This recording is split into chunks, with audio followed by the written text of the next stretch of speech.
What's up, Met fans? Welcome back to Talking Mets here, Rob. How is everybody doing on this Sunday afternoon with another series win for the New York Mets? And also, the Mets still haven't lost a series against the NL East rival, the Nationals, the Marlins, the Braves, or the Phillies this year. So every time we get into a big series against any team this year, the Yankees are coming to town. Here come the Phillies. Here come the Braves. Every time the Braves and the Phillies, especially recently, has been coming to town or we've been going to them, every single time they've been one of the hottest teams in baseball, yet they cannot beat our New York Mets. There is no doubt about it, guys. And my logo is blocking the face. You gotta love it. You gotta love live shows. And I see Anthony of Subway To Shea is there. Let me just remove the banner. Sorry about that. It showed that it wasn't, but now there we go. Look at my white face. All right, perfect. So I see Anthony. I'm gonna put him up in just a second to introduce him. If you don't know who he is, you will very shortly. So with that said, guys, the Mets won 6-0 today, 2 shutouts in a row. The Phillies scored only 2 runs the entire series and 1 earned run the entire series. This is exactly why the Mets are one of the best teams in baseball. And every time the Mets go into a series with against a hot team like the Braves and the Phillies, they can't beat us. They can only beat bad teams, apparently. So with that said, I want to turn it right over and introduce my new good friend, and I listen to his podcast all the time. Subway To Shea, Anthony Rivera is going to be popping in just now. Let me just throw him in there, and we'll be ready to go. Anthony, how you doing, buddy? Good, Rob. How's it going, man? Good, man. Good, man. Thank you for coming onto the channel. No doubt, man. No doubt. A good way to end the weekend with a 6-0 victory over the Phillies. So and winning the series. Great Yes. homestand. 75 wins. Can't ask for much more.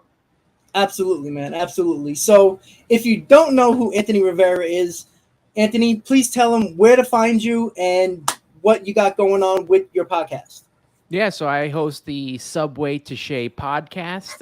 You can follow me on Twitter at Subway To Shea. Same thing for Instagram and TikTok, which I don't really do as much. I'm trying to get into that, but only have so much time to do all of this, content. So trying my best to spread out wherever I can. And you can listen to the podcast on Apple Podcasts, Google Podcasts, Spotify, Pocket Cast, wherever you find podcasts, and just subscribe there, man. Absolutely, man. So make sure you subscribe to Subway To Shea, the podcast, and he always comes with very unique titles for his episodes. The last one with the Braves was Lucky, and that was exactly, obviously that was what the Braves were talking about, how the Mets were lucky with the hits. And I don't know if you saw, Anthony, on Twitter, I think it was We Gotta Believe put on Twitter that the Phillies announcers were complaining that the Mets blue hits in today's game were, lucky hits, and they were talking about the exit velocity and all that stuff, 67 miles an hour over, when they scored the 4 runs in the inning. And once again, the Mets are apparently lucky, but yet on Friday, that's all the Phillies were doing, we're getting blue hits. So, until it's against them, it's always great, but when it's against them, we're lucky. And I don't believe, Anthony, that anybody is still giving the Mets credit, and I don't mind. Let us go under the radar all the way to the World Series. What do you think? Now, I said this on Twitter probably about a half hour ago. I said, to Met fans, don't worry about what Brave fans are saying. Don't worry about what Philly fans are saying. Just worry about what we're doing and how we're taking care of business. And it doesn't matter how you get the hit, how you score the runs, as long as those things are happening and the team is winning, that's all that matters. And right now, we are 35 games over 500 with 75 victories. That's all that matters to me. And we go into now this road trip where, this may be the toughest road trip we face all season long. We had the toughest homestand where we had to take on the Braves and Phillies. We took care of that business. Now we're going into their yard, into their fields, and in front of their fan bases. And we got to take care of business. And we do that one game at a time. And all we got to worry about is tomorrow when Cookie Carrasco takes the mound. Absolutely. And this is one, the last stretch that I think that everybody was worried about when it came to a road trip was the West Coast trip in June that everybody was talking about the Mets were going to fall apart on. So we got 8 games against the Phillies and the Braves coming up, all on the road, 4 against the Braves, and obviously the doubleheader on Saturday against the Phillies, which makes it a 4-game set as well. And then right after that, we got the Yankees for 2 games, Monday and Tuesday in the Bronx. So I consider that technically a home game because Met fans always show up in Yankee Stadium, and I'll definitely be there being annoying like always. But, like you said, it's a tough stretch, and, at least we maintain that 5.5 game lead going into a 4-game set against the Braves. And I was talking to a couple of people on Twitter, and Joe, I think he's in the chat right now. We were talking that we can split the series against the Braves and we lose no ground.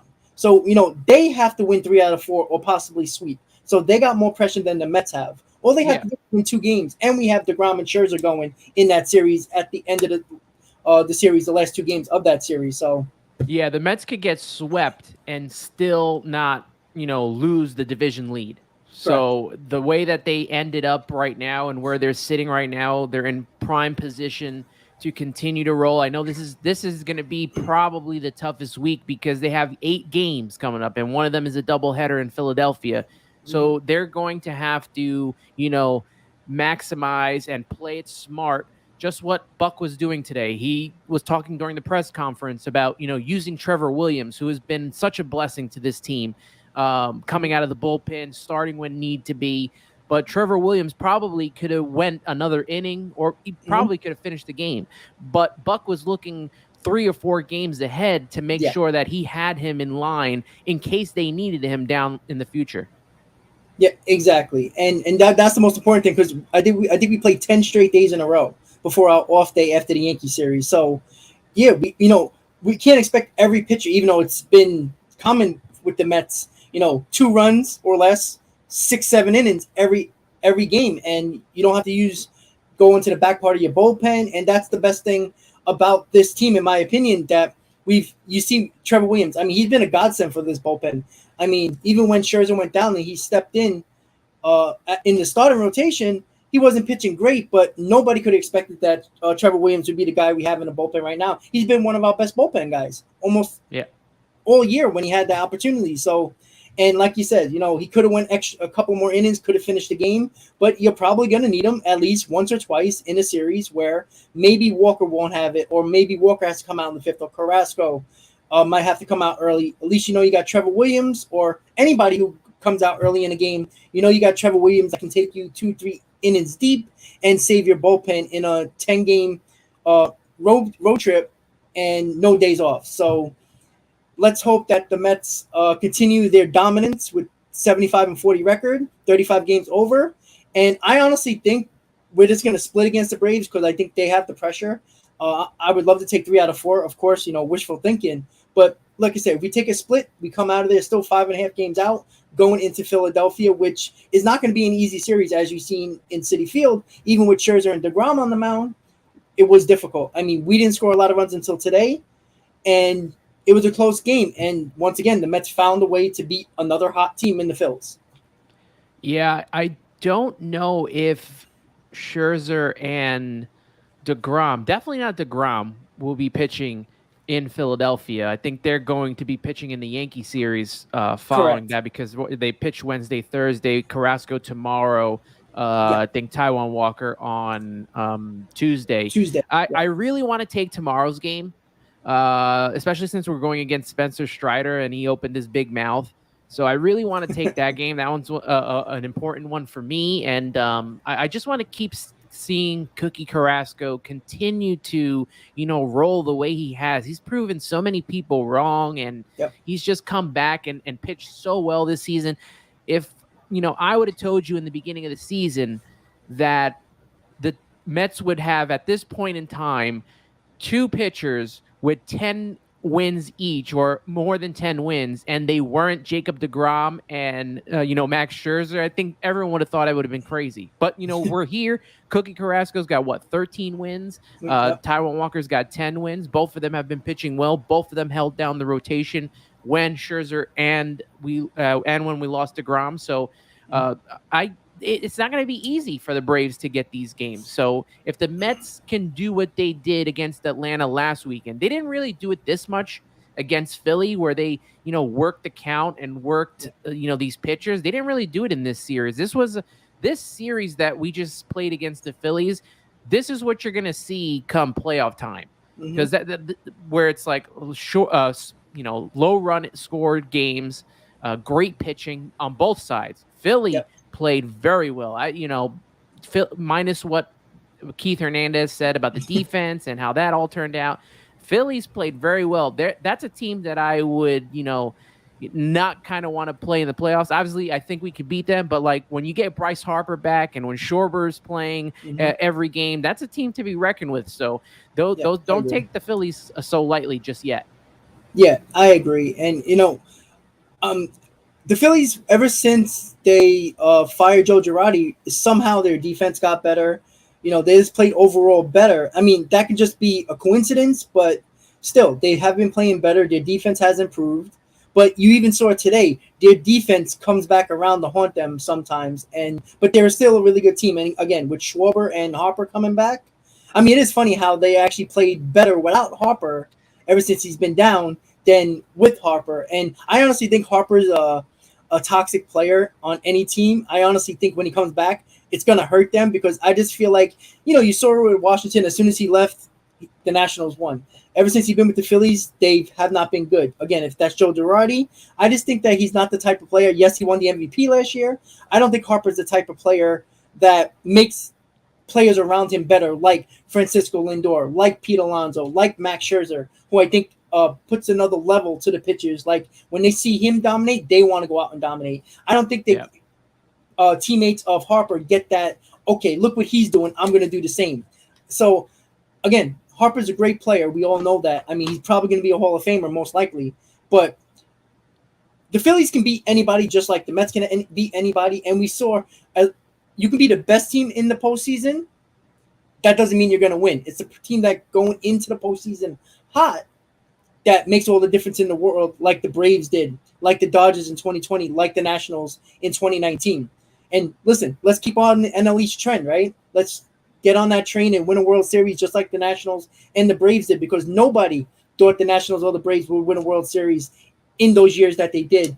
Even though the Mets are one of the best teams in baseball, we still don't get enough credit when it comes to the power rankings. Like we were behind the Yankees only last week. We were still behind the Dodgers, who I consider the best team in the NL. But I think because of our pitching, we can beat the Dodgers without any issue, in my opinion.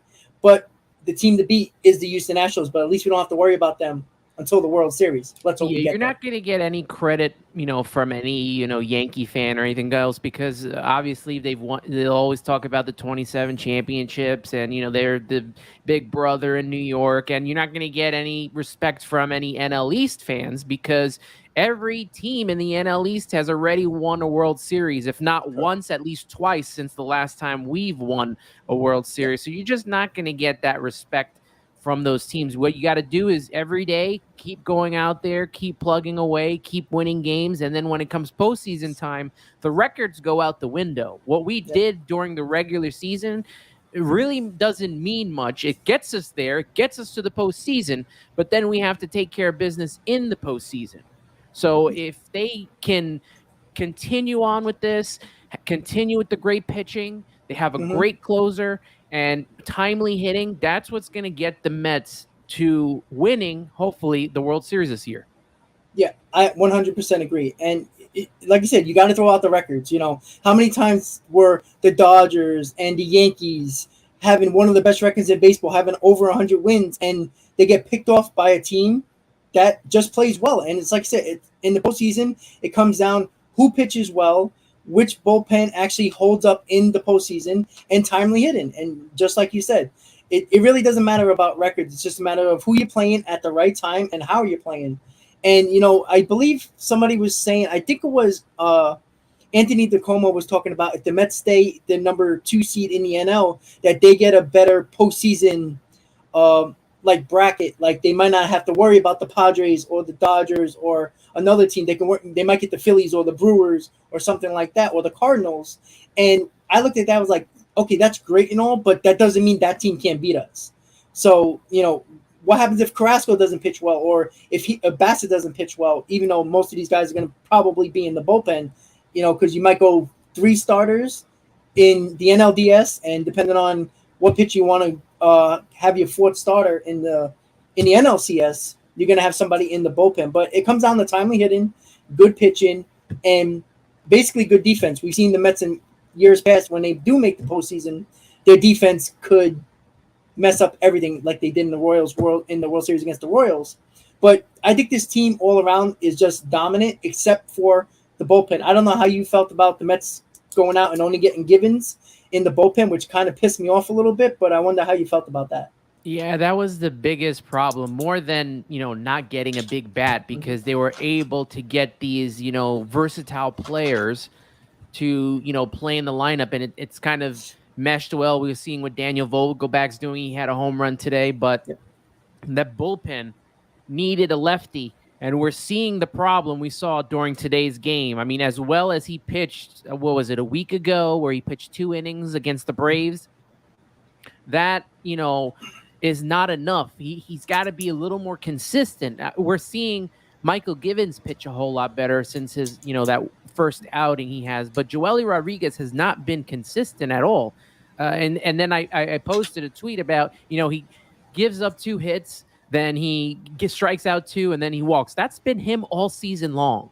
And if he does not get it together, I don't know if they carry him in the bullpen when the playoffs come, but they're going to need some kind of lefty reliever in there, or I don't know if they're going to go to David Peterson, or how they're going to handle this problem. There's been some pitchers on the waiver wire that they could, go after. I think it was like a Jake McGee or something. They're going to have to do something, and it has to be before, September, because you're not going to be able to put them on the postseason roster. Correct. Yeah, exactly. And that was the biggest, like I said, I was like, you know what? I wasn't necessarily mad about not getting the big bat. I understand why Epler got these platoon players like Ruff and Vogel back for the DH. They already produced more than Dominic Smith and Davis all year. And, Naquin has been a good addition as well. I was really upset that, it was a last-minute deal to get Givens, like the last second of the deadline. And, I understand you don't want to give up a top prospect, but seeing where Robertson, Phillies gave a 25th ranked prospect, and any other, besides Hader, that, obviously went to the Padres, you could have got somebody. If you had to give up your 13th ranked prospect, is anybody really going to care if you got a lefty in Chafin? You don't think the Tigers would have said, all right, we'll take your 13th ranked prospect if it's, one of a lower level minor leaguer that's a pitcher, something. I understand you want to hold on to your prospects every now and then, and I call people that think about that prospect huggers. That's been going around Twitter as of late, ever since the deadline. I'm not a big fan of holding on to all your prospects because 9 out of 10 times they don't pan out. I'm not saying to get rid of Alvarez for, Hader. I'm not saying that. Or Alvarez for Chafin. That's just idiotic. But, a guy like Vientos, who might actually come up now with the whole Guillermo injury, who – coming around third with his hamstring and Escobar's oblique. But like Vientos, I thought you could have used Vientos for a better either reliever if they weren't going to go a big bat.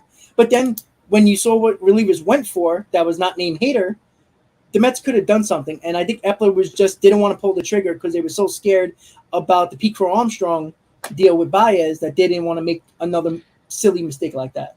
Yeah. I before the trade deadline, obviously they don't do this to give away their hand, but I wanted to know, what was the strategy? Who are you willing to give up? And once the trade deadline was over, Epler mentioned that he was not giving up anyone in the top 19. And if you're not doing any of those guys or anyone from the team itself, you're not really going to get anything, major. And the guy I wanted was David Robertson. That's the number one guy I wanted for the bullpen. And it would have cost them, I think it was Matt Allen, who's kind of coming back from injury. It's their top Mets pitching prospect. They weren't going to do that, which, okay, fine. But Epler made it sound like there was so much relievers to go out there and get. And then he comes back 1 minute with left in the trade deadline with Michael Givens. And to me, that just, it wasn't enough. It's no offense to Michael Givens, who's having a great year. He had a great year in Chicago. He turned it around ever since that one outing in Washington, which was understandable. But the Mets really needed to get a lefty, more importantly than anything else, out of the bullpen. I think if they would have gotten the lefty and they can throw, Tyler McGill into the bullpen when he comes back. They obviously Drew Smith will probably come back. I don't know how much of a importance he'll play in the whole role. Even during the offseason, I wanted them to re-sign Brad Hand. And look at the season he's having in Philadelphia. Nobody wanted him because he had a bad, start in Washington. But, relievers change every year. You have one good year, one bad year. Look at what Edwin Diaz has done. He was terrible in 2019, and then every year since then he's gotten a little better, and now he's the best reliever in all of baseball. Now that we're talking about him and his entrance, kind of like, the Yankee fans were talking about Mariano Rivera coming to the mound to enter Sandman. Now this is a thing with Edwin Diaz, who nobody wanted after 2019. So, This bullpen, I think, is going to look a whole lot different come postseason because you're going to have, like you mentioned earlier, Taijuan Walker is probably going to head to the bullpen. You have him, you have a Trevor Williams. If Trevor May continues to pitch well since coming back, he's going to be an option. Obviously, Adam Ottavino has been just awesome so far this season. I know he's had like maybe one or two bad outings, but he has been, such a blessing to this team. And then Edwin Diaz, Seth Lugo has his ups and downs, but I don't see him being tossed out. If there's anyone, it's going to be probably Joely Rodriguez. Yeah. And then what are you going to do if you don't have a lefty to come out of the pen? So, I mean, they have a lot of decisions to make. This is very important because Buck Showalter, struggled his last time in the postseason, not having the proper tools in the bullpen, and I guess he didn't go to Zach Britton in an important spot, and it cost them. So I don't want those mistakes happening again. I think what he's doing with the starting rotation and how he's handled bringing back DeGrom and Scherzer and even Bassett, those three guys, I think, are going to pitch a whole lot more innings once we, get closer to, October. So maybe we only need 3 outs before we get to Edwin Diaz. Yeah, I agree. Yeah, and when we didn't get Chafin, we didn't get any lefty reliever that was on the market in the offseason, I go, okay, I see what they're trying to do here. They're seeing what they have in, at the time, we didn't really have a left. We had Shreve that we signed to a minor league deal, and then we made the trade for Joely Rodriguez. And I was like, okay, you clearly made a panic trade to get a lefty other than Shreve, that trade with the Yankees for Joely Rodriguez, who's been good at times, but then you look at today, he couldn't throw strikes today, and now we had to use Ottavino for 1 out, and that hurts us going into this 10-game road trip, especially with the Phillies and the Braves. And I just thought, okay, they're going to do something at the trade deadline to address, even if they only got one reliever, just give me a lefty. It doesn't have to be a great lefty. It didn't even have to be Chafin. Give me somebody who is just a professional reliever, somebody that can go in there and get lefties out. Because you don't want to go into caliber reliever. Exactly. You don't want to go into the postseason and you're facing Matt Olson. Do you really feel comfortable with Joely Rodriguez facing Matt Olson or facing Bryce Harper or Kyle Schwarber? I don't. And I just want somebody that splits against lefties, is just under 200, and somebody that can get lefties out. And I don't trust Joely Rodriguez. He couldn't even stay in the game today in the 9th with a 6-run lead and walk in the ballpark and getting bases loaded and had to take him out. So that's the only thing I'm upset about. And if we lose in the playoffs or the World Series because of this bullpen, and Epler's relying on McGill and Peterson, like you said, probably going into this bullpen. And I know a lot of people like, in my streams over the last 2-3 weeks, people are saying, I want McGill's going to be good in the bullpen. Peterson's going to be good in the bullpen. Just because they're good as a starter and they got really good stuff does not mean they can come into a pressure situation in the 8th in the postseason or in a big game and get the job done. Like, everybody's like, McGill's got the stuff. He's got the demeanor. Yeah, but ever since he's thrown the hardest in his career, he hasn't pitched since May, except for that one start when he came back. And we saw Peterson too. We saw Peterson in the exactly. Yankee game. He couldn't get Rizzo out, goes to Gleyber Torres and gives up the home run. That was a huge spot for him. Exactly. Yeah, and I just, I get it. Epler wants to trust his guys, but you put Buck Showalter in a situation, and it's going to come up. It always does. When you're a Mets fan, you see it with Mets games. There's going to be a point, if it's not this series, maybe a little later in the year, we might have the Division 1 by then, so it might be irrelevant. But say in the postseason, we're facing the Phillies, because it is a possibility.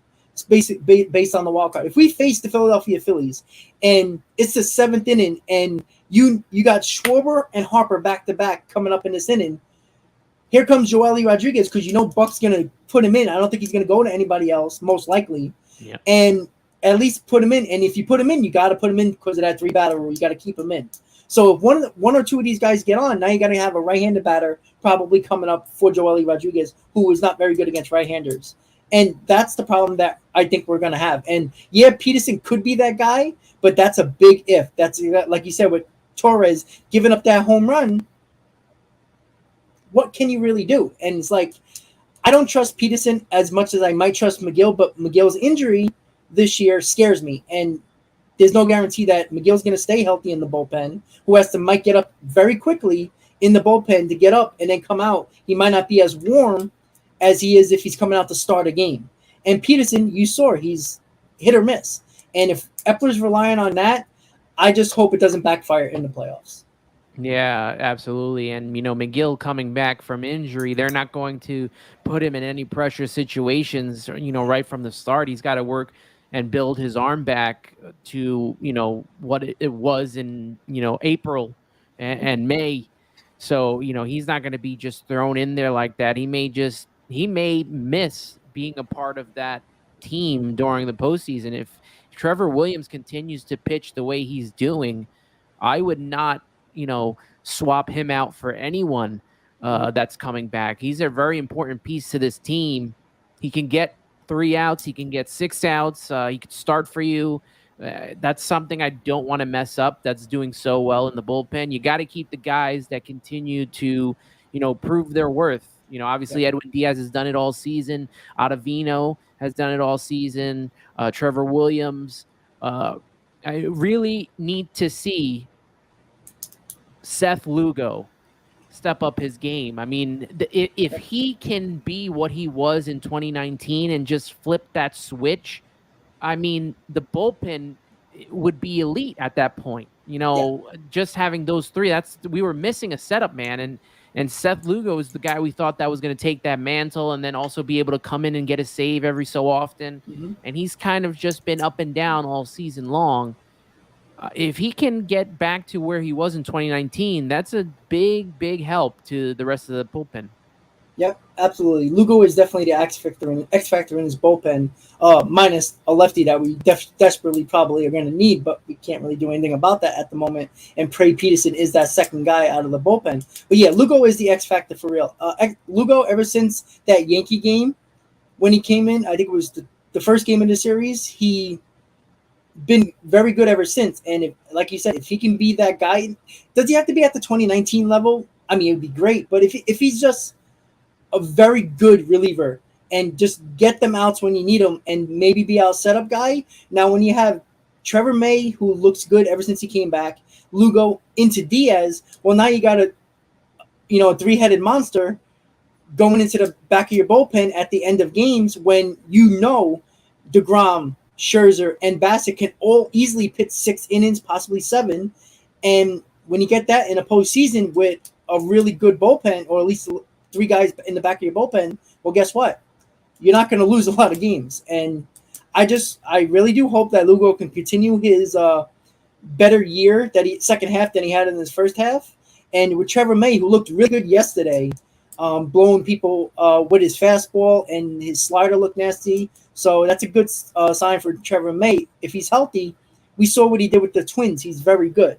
And like I said, Lugo, May, Diaz, that is with the names on paper, that's a dominant 3 at the end of games. And if they can pitch to their capabilities, I don't think we can lose, to be honest with you, because I think we can score runs with this lineup without an issue. We showed that we can beat really, really good pitching. We face Strider tomorrow, if I'm not mistaken, or is it because I don't think Fried's pitching in this series. It is Strider. It is Strider, right? We don't know if Fried's pitching actually this series because he went into concussion protocol after he fell over.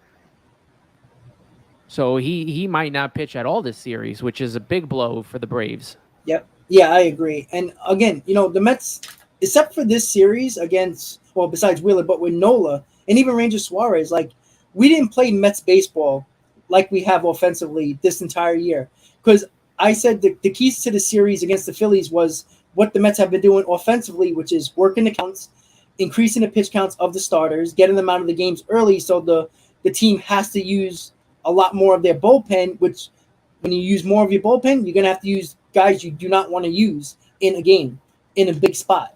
So the Mets didn't do that. The Phillies did that more against Scherzer and DeGrom, Scherzer, DeGrom, and even Chris Bassett today, even though they couldn't score at all.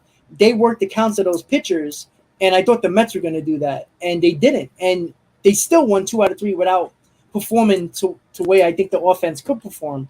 So I honestly think if the Mets can continue to do what they need to do and play Mets baseball, especially with their lineup. Who knows about Escobar going on the IL? He had to play today because of Guillorme's injury running around third. So we might not even have a third baseman on the roster except for Mark Canha, which I don't want to see him there every single day, which he could, I guess, in an emergency situation like the other day. But do you think Vientos is going to come up? I saw somebody put that in the chat because Escobar could go to the IL with that oblique strain. Yeah, I don't think that Vientos is going to come up. Definitely not to play third. I mean, he hasn't played third, and he's not really a good third baseman. Yes. And it all depends on the injury, right? Correct. You're not going to waste an option on Vientos for 3 or 4 days if Guillorme is going to come back. Yeah. You'll do that with one of those fringe minor leaguers that I don't remember who it was that they were thinking about bringing up, but there was like some minor leaguer that they were going to bring up and try to get on here.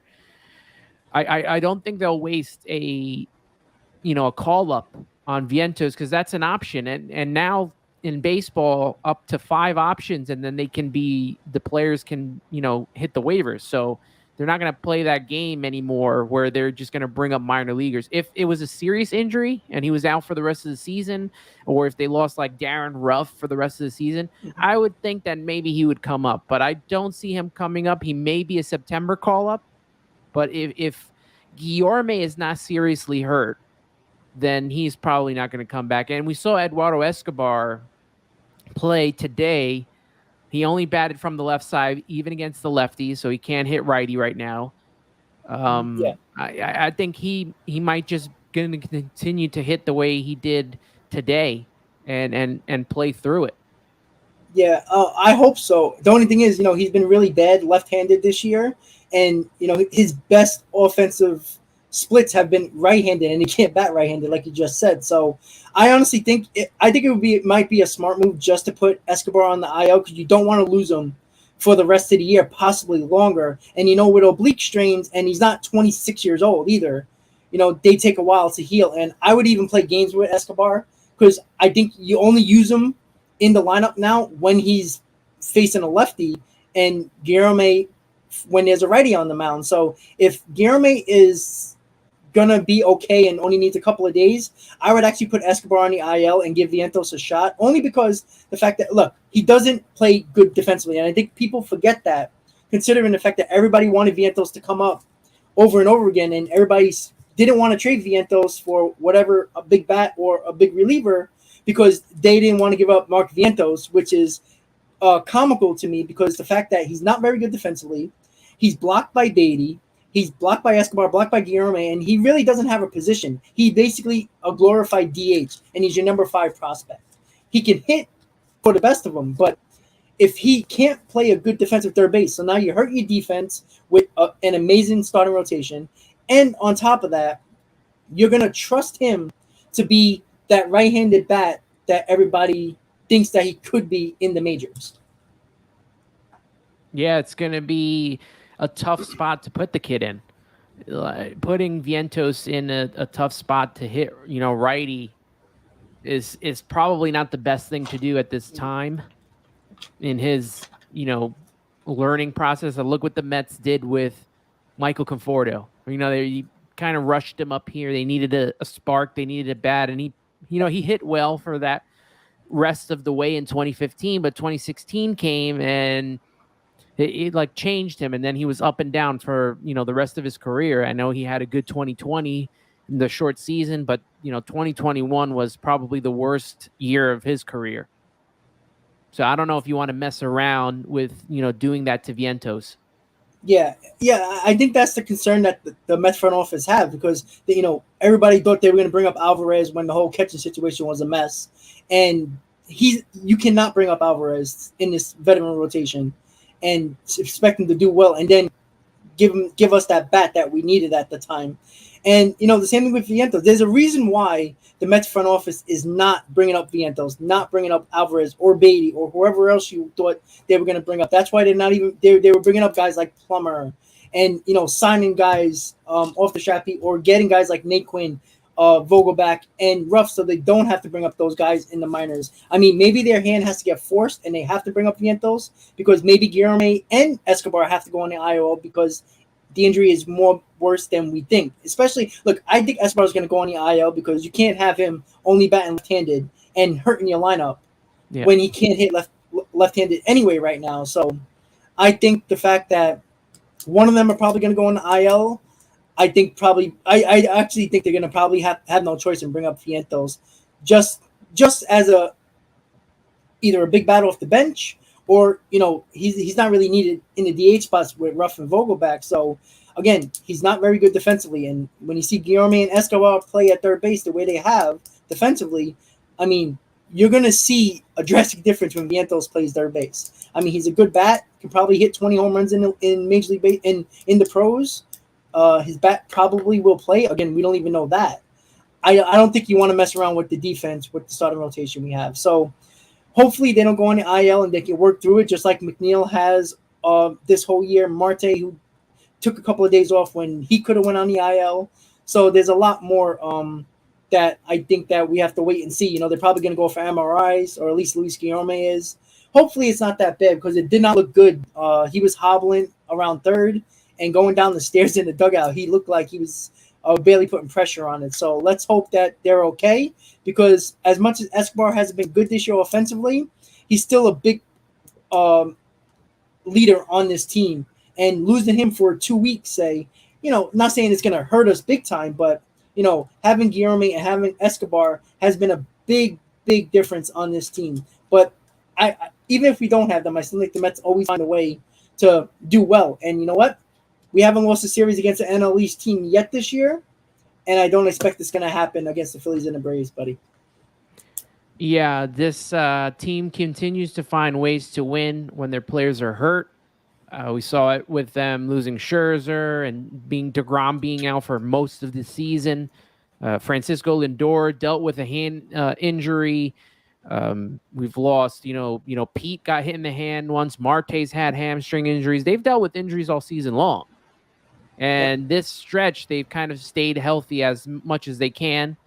And they continue to find ways to win. And that's, a lot of that's got to be a thank you for, Buck Showalter and how he manages the team. Very important is how versatile this team is this season with, guys like Tyler Naquin filling in. I think they even, at the time when we had Travis Jankowski, he was very important. And then I think they just brought him back and, placed him in the minors. But all these players on this team can play multiple positions. We saw it with Mark Canha playing third, and they can move around the bases. It's really important to have players that can play multiple positions, and that's something that the Mets have lacked for so long. For so long, we've had guys play out of position, and that's why they've stunk for so long. And now that has changed this year, look at how well they're playing. It's their, best start since 1986. A team that could possibly win close to 100 games this season. I've never seen this team win 100 games in my lifetime. I was born 2 years. I was born 2 weeks after the '86 World Series, and in 1988 I was like a year and a half, 2 years old. So I didn't get to see a team like this play so far, and it's been fun to watch. It's been great to watch, and hopefully, they can seal the deal in October. Yeah, exactly. Like same thing with me. I was born in '87, so I didn't see '88. I didn't obviously see '86. My dad told me stories, but other than that, I get to enjoy the replays of those games and the DVDs and all that stuff. And this is the best team I've ever saw in my lifetime. And it's not just about the record. Yeah, the record's great. It's just the way this team plays. I don't know if it's all about Buck. I don't know if it's because we got more professional actual players who actually play the position they're given. Like Marte wasn't a right fielder. He was a center fielder. We all thought when we signed Marte, he's going to center field. And Buck, with his just genius mind, says, no, Marte got the best arm, put him in right field, and he's been great. And the same thing with Mark Canha. No, like I said, I didn't know who the hell Mark Canha was. I heard about him every now and then, but I wasn't watching Oakland A's baseball on an everyday basis to know how of a good professional ball player he is. He's not great, but he's a professional hitter. He's been more than I thought he can be defensively in left field. And he's just a good professional player. The same thing with Escobar. I actually thought Escobar was the best signing when we did it in the offseason. Obviously, that's not the case numbers-wise, but he does play a role on his team as well. But Marte has been our best hitter basically all year. Every time he needed a big hit, he seemed to get it. Mm-hmm. And again, what can you say about Scherzer? I mean, no Mets fans thought we were going to get Scherzer. You know, we were praying that Syndergaard was going to take that qualifying offer, and nobody saw the Bassett deal coming. So it's just amazing how good this team is all around. And like I said, the best team I ever saw in my lifetime was the 2006 Mets, and they're not even close to this team because the rotation in 2006 wasn't that great. You know, you could say with injuries, but even 1 through 5, they weren't better than this rotation. And I do think, not power-wise, but all around offensive stats-wise, other than power, they are actually better than the 2006 team all around. Even though 06, I think the bullpen was a tad bit better. But other than that, I mean, this is the best team I ever seen. And it's wonderful to see. You know, I understand that the fact that, you know, people, especially Yankee fans, God, I can't stand them. They, you know, especially at my job, they're like, "Oh, look, you're happy. Your Met fan is finally smiling right now." Well, yeah. What do you want me to do? Feel sad? Like, I don't get this every day. You know, Yankee fans are spoiled. They have a winning seasons every year. You know, according to them, it's World Series or bust. Even though they haven't been in the World Series since 2009, by the way. It's the fact that we're allowed to be happy. Like, I don't understand why Braves fans who are in the chat right now, like James, who is pissing all over the Mets fans for no reason. It's the fact that Mets fans don't get these opportunities a lot. And now that we know we have an owner that wants to be consistent, that will spend if he needs to, and on top of that, getting the right players for this team to consistently be good over the years. Again, that's still to be determined. I mean, could we actually make the playoffs 3 years in a row, the first time in history? That would be nice. But you know what? Let's worry about this year. Let's win a World Series, and we worry about year 2, 3, 4, 5. And I honestly think the Mets have the best opportunity I think they ever had since 1986 winning the World Series because of this roster and how it was put together. Because it was put together very well with Epler, even though I'm upset about the bullpen. It's been one of the best teams in my lifetime, just like you just said. It's beautiful. It's really beautiful. Yeah, this with this team, the Mets really need to continue to try to win the World Series this year. This is probably going to be their best opportunity. I know more can come down the line, but in the off season, over the next couple of years, is probably the biggest test of Steve Cohen and Billy Epler's time here because half of the rotation is gone in the offseason, and they got to figure out how to put that together, whether they're going to give the money to Jake or Taijuan Walker or Carlos Carrasco, who all become free agents. Chris Bassett also could become a free agent. So they'll probably just have Scherzer, and I don't know if they're going to have McGill go back to the rotation or David Peterson. They're going to have to find a way to bring this rotation back. I wouldn't, after the way they've pitched all season, I wouldn't not try bringing all of these guys back. At least, 3 of them have to come back. I would totally bring back DeGrom, obviously, and then Bassett's another guy that I would bring back. And then they can decide what they want to do with, Walker and Cookie Carrasco. But then, you go down the line in a couple of years and Alonso's a free agent. McNeil's a free agent. So you got to be careful with how you're spending and your money and how you're doing all this because they're going to go over the luxury tax at some point. So this is a big test after this offseason. If you can try to win it this year, you got to do it because there's no guarantee, even if those players return, there's no guarantee that they're coming back. We all know that injuries happen every year. That's what derailed 2006. You talk about 2006 earlier. That was the one year in all of my time watching baseball where I legitimately thought seriously that this team was going to win a World Series. Yep. And then all the injuries happened and they lost in Game 7 of the NLCS. And I never felt the same way, even in 2015, because that team really had a terrible first half, came together in the second half after all the trades.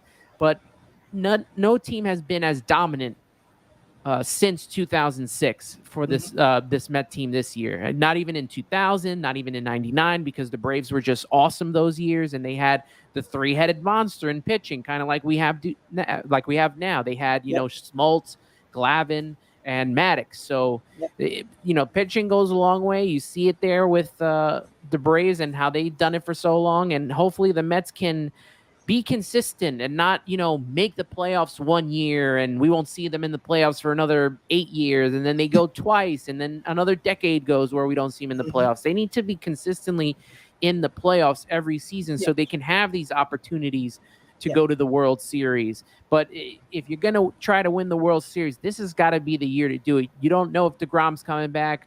Scherzer's Yeah. going to be another year older. And then just like sometimes teams go through regressions, and that's something that everyone has to be aware of. It's just because they're good this year doesn't mean they're going to be good next year. And look at Exactly. 2001; they were awful in 2001, and they made the Yeah. switch. The Red Sox, they were awful in what was it, Mhm. 2016, 2017, and then they win the World Series the following year. So you never know what can happen, especially now with more playoff teams.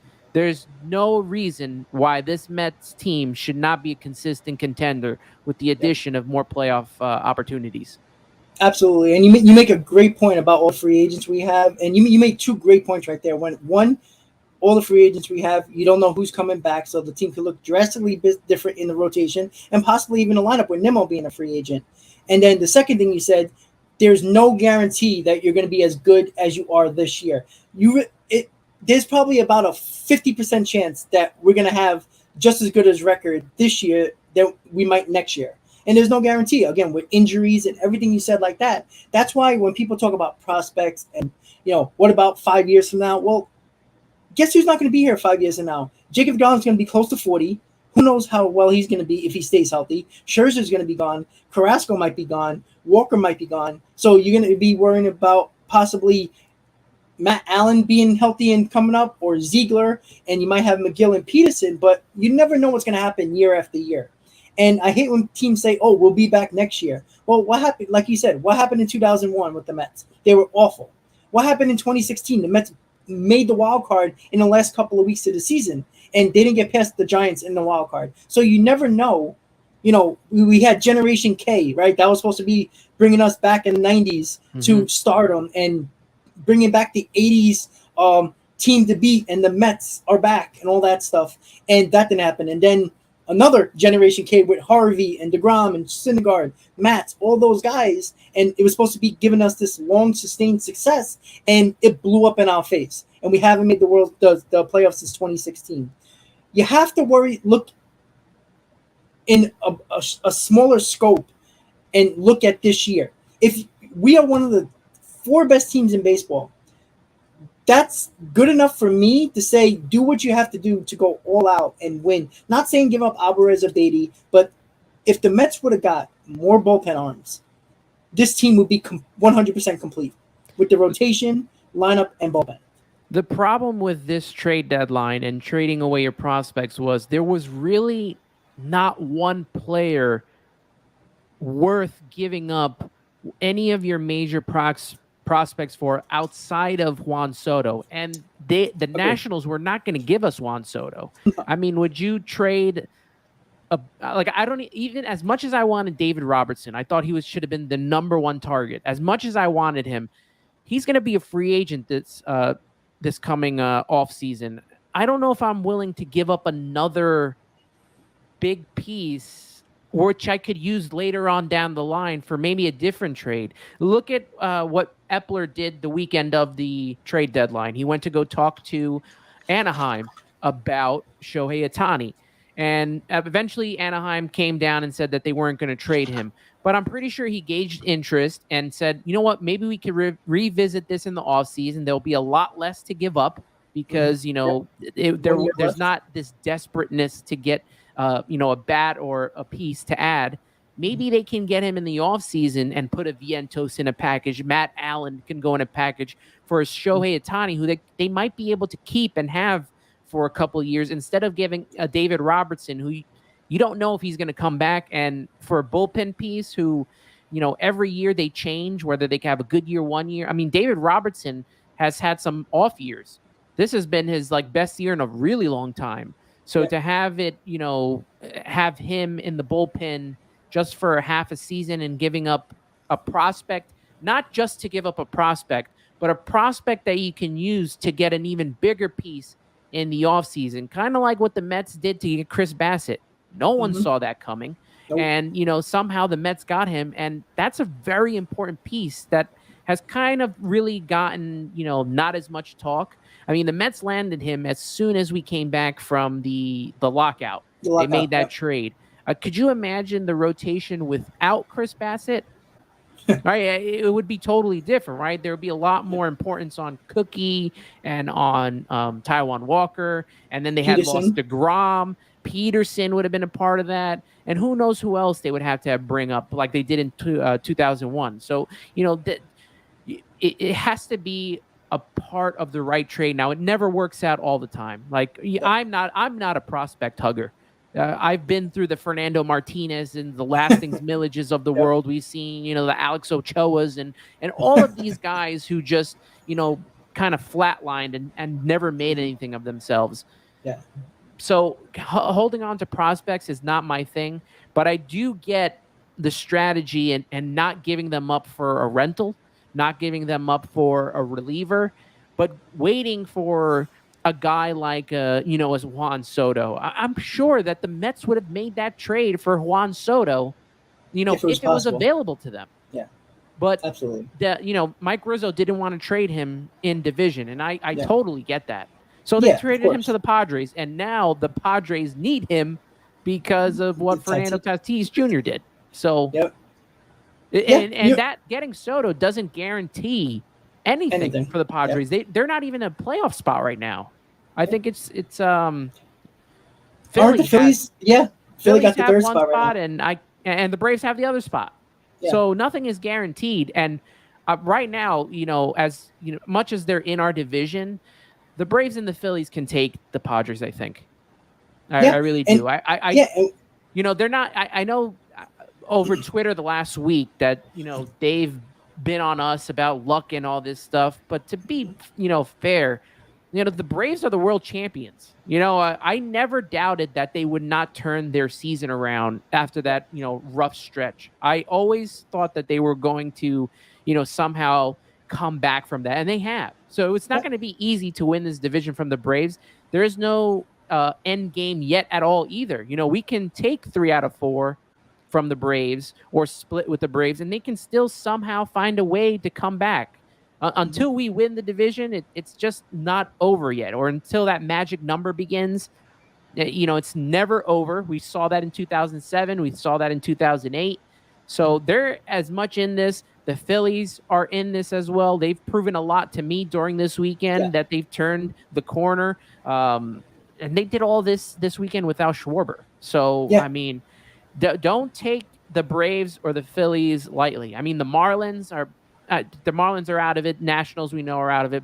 But the Phillies and Braves, if they get into the postseason, those two teams are going to wreak havoc in the wild card round. And if they get to the division series, they're going to be a tough team to beat.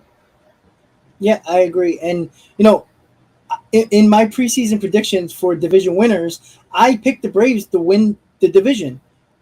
Like I try to be as honest as possible. Obviously, I want the Mets to win the division in the beginning of the year, but you had to give respect to the champions. I didn't think, and this was after all the trades the Mets made already.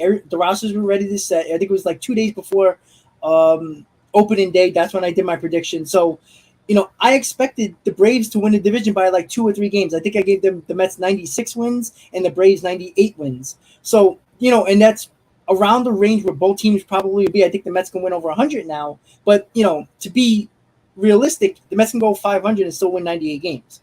So, I think that if Met fans want to be a little bit too cocky, some are, not all.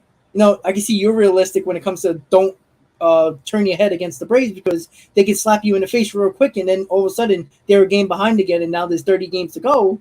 And, the last thing you need, even though the Mets have an easier schedule than the Braves, they can pass us by in a heartbeat.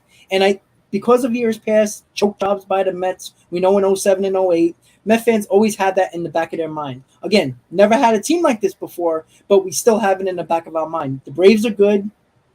The Mets still have to prove that they are the best team in the NL East. Until they do that, Met fans always have to pay attention to the Braves. You got to scoreboard watch. When I go to a game, I'm always looking at the Braves score, like, oh, what are they doing? Like when I went to the game on yesterday, when they had the doubleheader against the Marlins, all I kept on doing was peeking at the scoreboard to seeing what they were doing. Because what is it, 43 games to go? I think 44 games to go or something like that to go. There's 45, whatever it is. There's less than 50 games to go, and it's time to scoreboard watch because one good series against the Mets in the Brave sense, they get right back into this race again. They're 5.5 behind now. You just don't know. And again, with Philly, you saw how much better they played in this series. Yeah, they struggled a little bit today, and they only scored 2 runs the entire series, but that was without Schwarber and Harper. And they do have very good pitching in the rotation. I think Wheeler is the ace of that staff. Oh, yeah. Nola has pitched very well ever since April. And Ranger Suarez shut down the Mets in Game 1. And he's a very good pitcher. Chris Bassett to the Mets is what Suarez is for the Phillies. That's in just my opinion. And I even said it when I was live during the Game 1 of the Phillies series. I said, don't think that Suarez is not going to pitch well. Don't just look at his ERA and think that he's not a good pitcher. Mets have a hard time hitting lefties all year, even with the additions that they made at the deadline. And on top of that, Suarez has been pitching even better than he has in the first half, but pitching extremely well in the second half. And you see how good their pitching staff can be. They can shut down a Mets lineup. They did for 2 games. The Mets broke out today somewhat. Again, if you want to talk about the blue hits, the lucky hits, whatever you want to do, I call it baseball, right? You hit them where they ain't. It's just that simple. But you got to be careful with the Braves right now because there's still enough games to go with. They could pass us if they play better than us, obviously. Phillies, I don't think they're going to catch anybody in the division, but they are a team that you have to worry about if they do make the playoffs. And again, like I said earlier, the Mets, because they're the number 2 in the National League and getting the number 2 seed most likely, they don't have to worry about facing the Braves yet or the Phillies or the Padres until we see who wins those wild card series. And with that being said, I don't like we can actually get lucky and face a team that might not be harder than the Braves or harder than the Padres. The Dodgers could get one of those teams. And I honestly think that the Mets are in the driver's seat here as long as they play Mets baseball. I don't think the Braves, I don't think the Phillies. Now, I know I don't trust the Padres because they're just like the Mets. They have to prove it. They've choked every year, and they spent a ton of money and made a ton of trades and got rid of a ton of prospects, yet they still can't get over the hump. They still can't get past the Dodgers. They still can't get to where they need to get in the postseason. So the team that I worry about the most, and you probably agree, besides the Braves, is the Dodgers because they are the best team in the National League record-wise, and they can shut you down with a pitching staff that they have. And their lineup is, on paper, it's like, all right, it looks good. They could have the possible MVP in Mookie Betts. And with all those other guys that are like Will Smith and all those guys that just put the bat on the ball, they can be a pest. They have a lineup similar to the Mets, even though they have more power. They're a team that loves the work that counts. And that could hurt our great pitching staff going into a playoff series against the Dodgers. But we still have to win a division and still have to get there because there's never a guarantee. All right, wild card, the Mets are probably going to be a wild card team if they don't win the division unless they completely collapse, which I don't think that's going to happen. But I think Met fans need to be focused on the division still because nothing is guaranteed until you win the division, whenever day or month we clinch it, which will probably sometime in the middle of September if we're lucky. Yeah, I never like playing the which team do I want to play in the postseason game. That has haunted me for so long. Hey, the Cardinals are having a bad, 06. Let's play them. That didn't work out. Playing the Royals in the World Series, that didn't work out. So you just want to, take care of your business, and whoever comes to play, you got to just play them a whole lot harder, and you just got to beat them. The Dodgers are going to be tough. They're a really good team. They're the best team probably in all of baseball. Outside of outside of the Astros, who completely wiped the floor with us, that the Dodgers are the one team that I guess I fear the most. And it's so weird because thinking of all that starting staff and the names there that are not Kershaw and seeing all the good years that they're having is just so weird to me. But they're just a really good team, and they just beat up on you, and they did it on the Padres. Even after they got Soto, they just swept them. Yeah. They're like nothing. So yeah, they're going to be tough. And like you said, the guys in the division, those are the guys that I'm worried about the most: the Phillies and the Braves. So, and that's going to continue throughout the whole season. Yeah. Take a game by game. Let's take tomorrow, then worry about the next day, and so on and so on. And let's continue this march as we try to get to a division championship and to the postseason. Yeah, exactly. So, until you worry about the Braves, until you win a division, then we can worry about the Dodgers. The way I see it now, especially when you have a division lead, is worry about the next series, worry about the next game. Because I don't care about the Dodgers until we face them at the end of the month. I don't care about any team. I don't care about the Yankees until we face them because they're irrelevant until we face them. The Dodgers are probably going to have the best record in the National League. So the Mets are probably going to be the 2 seed. So until we play the Dodgers, I don't care about them. Until we, like I said, we got the Braves and Phillies for 8 games in this entire week. This is the concern I have because we split the series against the Braves. We're still in the driver's seat 5.5 games. Then we got to go to Philadelphia. And as you see, the series that we just had at Citi Field against the Phillies could be very similar to what we see in the 4-game series against the Phillies at Citizens Bank Park. So, like you said, worry about tomorrow's game.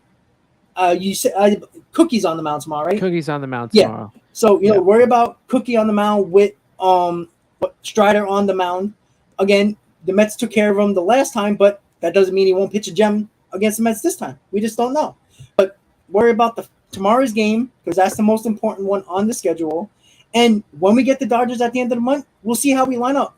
Hopefully, the majority of both teams are healthy because I never like to go into a series where anybody's hurt. I like to test ourselves, especially if we're one of the best teams in baseball along with the Dodgers. I would love for everybody to be healthy on both sides. And guess what? They got to come to Citi Field this time and beat us because we went to LA without Marte and without McNeil and with Trevor Williams in the rotation and took 2 out of 4 against the Dodgers. Was that series after the Padres series? Did we go to San Diego first and then we started in LA, then we went to San Diego, then we went to Anaheim. Okay. Yeah. Okay. Now I'm remembering, and that was the 4-game set. They lost the first 2. They got destroyed the first 2, and then they took the last 2 and barely got out of that last game with Adonis Medina closing out the game. Adonis Medina, yep, exactly. So it's this 3-game set coming up with the Dodgers at Citi Field is just as big as this series going into this weekend. We got to remember that the Mets don't have the 10th man on our side this time around. The Braves and the Phillies are going to have their fans, so don't be alarmed if there's some sort of letdown here. And if the Braves somehow win this series, one, it's not the end of the world because we've lost series to the Braves before. The whole important thing is after you lose, and the Mets have proven this all season long, that after a loss, they always come back and, find a way to win the next game. And if they can continue that, mantra that they've done all season long, it's only going to help. I don't think they've lost a series to any NL East team yet. No, they did not. So if they can continue to play as well as they're playing, and, as much as the Phillies wanted to use the whole thing Keith Hernandez as a rallying cry, the Mets have been hit a lot with a lot of stuff too, that they aren't good enough and that they're lucky and all that stuff. I'm pretty sure that they're packing that in their back pocket and using that as motivation as well. Yeah, absolutely. And the Phillies can do whatever they want with Keith Hernandez and have cute little art on Keith Hernandez on their broadcast, which I like to watch as well because they had that little artwork. I think the broadcast showed it today on the Mets broadcast about Keith Hernandez, about the bad fundies and all that stuff. They can do all they want, but even with that rallying cry, they still lost 2 out of 3 against the Mets. Hey, Keith Hernandez has destroyed the Mets from about 2017 Agreed. to about like 2021 about how bad their fundamentals are. He doesn't just do it to every team. He's done Yeah. it to the Mets before, and I find it funny that the Phillies broadcast got so upset about it, so salty about it, because it wasn't it the Phillies broadcast that claimed that the game was over when the Mets were down by, what was it, Yep. 6-7 runs. Yep. And they said it was over. It was laughable. And then, it came back to bite them. So, Yep. karma comes at you. I agree, 100%. And I want to get a couple of people that are viewing in the chat, just so we can answer a couple of questions or see what they're saying. So I see Ryan keeps on talking about the Dodgers and the Mets have no shot. That's what he keeps on saying. He says this right here: Edwin Diaz probably won't see the field versus the Dodgers. Why? You got to remember, just because the Dodgers are playing well does not mean that they're going to have a good series against the Mets. And the Mets are just as good as the Dodgers. Just because the Dodgers has proven it over the last couple of years, the Dodgers didn't have to worry about a Mets team like they have here. I'm not talking about the 2019 Mets team. I'm not talking about the 2021 disaster of a Mets team. Yeah, the Dodgers can beat them, but the Dodgers had their opportunity in LA to beat the Mets without Scherzer, without DeGrom, without McNeil, and without Marte, and all of those guys are back now. So that's 4 guys, 2 in our lineup, 2 in our rotation, that the Dodgers did not have to deal with, and now they do. So as much as you want to talk about the Dodgers are going to wipe the floor with the Mets, makes no actual sense, Anthony. I don't understand the whole Edwin Diaz. Like, I don't understand that. Like, why wouldn't he come into the game? Or is Ryan expecting it to be like blowouts? Like, Yeah, that's what it's possible, but like we even saw this series, we won against the Phillies, but the Phillies are in a completely different team right now, way better than they were a couple months ago. And this 4-game set that we played with the Dodgers out in LA that we split. Hey, maybe they don't see Edwin Diaz, but Adonis Medina seemed to be enough to get the big guys out. I agree. So, we got to wait until we actually get there, if we get there, to play the Dodgers. And if it stands the way it does right now, and the Mets and the Dodgers are the 2 top teams, they would have to win, in the division series to then make it to the championship series to face each other. And that's still a tall order that I don't want to go that far ahead, just yet. I want to focus on tomorrow and our march to trying to win a division, because that's still not done yet. Exactly. Yeah. And again, I know a lot of people like to want to say, oh, the 2 best teams, let's see, they're going to face each other. Nobody knows that. The Dodgers can get picked off by the Braves. The Mets can get picked off by the Brewers. You never know. And, until that day comes in the NLCS in October and it's the Mets versus the Dodgers, then we can talk about that. But just because one team might be better on paper does not mean, like, did anybody expect Medina to come out in the 9th inning and shut down the Dodgers in that last game of the series? No. And you just never know who's going to step up. And didn't they win those 2 games? One was pitched by Trevor Williams, and the other one was pitched, like, they lost their 2 big starting ones with, like, I think Walker got crushed in one of the games, and Bassett was the other one. And then they won with Trevor Williams, and wasn't it, and I think not it was David Peterson or something? Yeah, exactly. It was Peterson. Peterson pitched pretty well in that game, that last game of the series. But Walker didn't pitch well, and Peterson pitched okay. But it came down to the Mets bullpen, which was not that good at the time, with just Edwin Diaz being the only one. And because he pitched so much early on, I think in the homestand and into the first 2 games of the Dodgers series, or didn't pitch, but we couldn't use him because he pitched too much. So I remember in the last game, he came in the 8th to get the big 3 out. Correct, and Lugo blew it. And then Lugo blew it in the 9th, and then they had to go and win it in the 10th. Exactly. Yeah. So yeah. Anything. I like what Grant says. Grant Keaton: 1 pitch at a time, 1 inning at a time, 1 game at a time. That's the best way to look at it. Yep. Yeah, exactly. And Grant, what's up, buddy? Anthony Grant is from Houston, big Met fan. Got a couple of bars. So if you're ever out in Houston, check out his bars. He's absolutely. Grant, just give him the name of the bars. So if he ever is out there, he can check it out because Grant's been on my channel from geez day one, so he's been a really cool guy. And yeah, Anthony, do you go to seven line games like on road trips? I have not been to a 7-line game yet.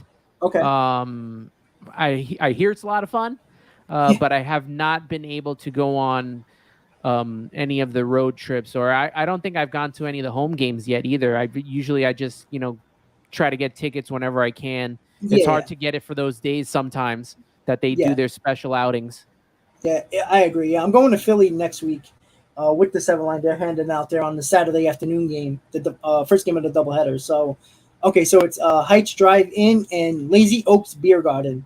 That's his Great, bars in cool, Houston. So if you're ever down there, yes, yeah. So it's pretty cool with the seven line. Again, I know a lot of the people. I'm wearing a lot of the seven line crap right now. I thought it'd be cool to wear the train since you're Subway to Shea. So yeah. it's kind of cool. If you're going to Philly, I would not go with like 2 or 3 people. Great that you're going with the 7 line, so you're just not alone with some of the Yeah, hecklers that are out there in Philadelphia. yeah, and there's 1,000 of them going. So in a group and amongst other Met fans that are not going with the seven line on, so it's going to be a big contingency there of Met fans, like always. But I was told my people who watch the channel all the time that I went last April when the Mets, Washington had the COVID, so the Mets' first series of the year was against Philly. I got a hot dog thrown at me. When Jacob deGrom was pitching in that game, and he was striking out everybody until the Phillies won that game, unfortunately, later on after he came out.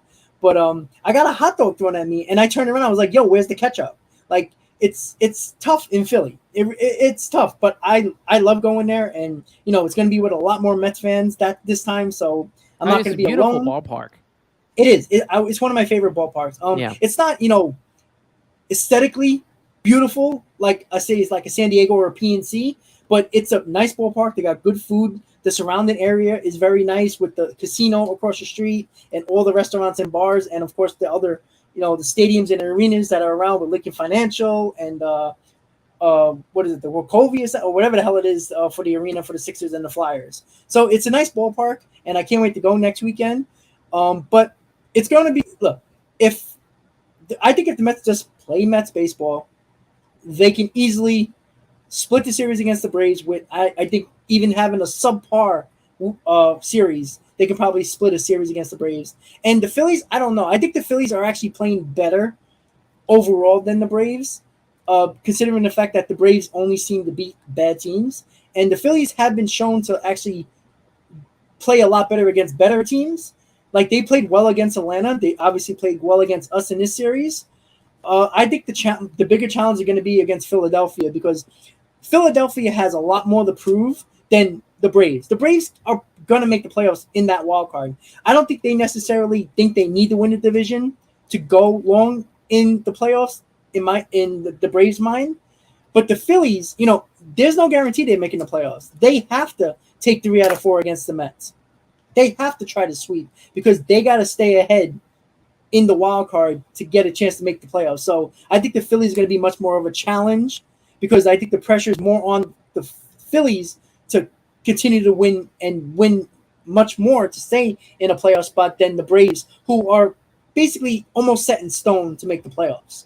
Yeah, outside of some sort of collapse, which I don't see happening on the Braves end, the Phillies are going to have to fight and hold on for that spot because you have Milwaukee and San Diego, right behind them. And I don't know, Milwaukee, I can't really get behind right now after they traded Hader. I don't know what they were doing there, or and especially trading him to a playoff team that's right behind them or right in front of Yep, them. Why they would do that?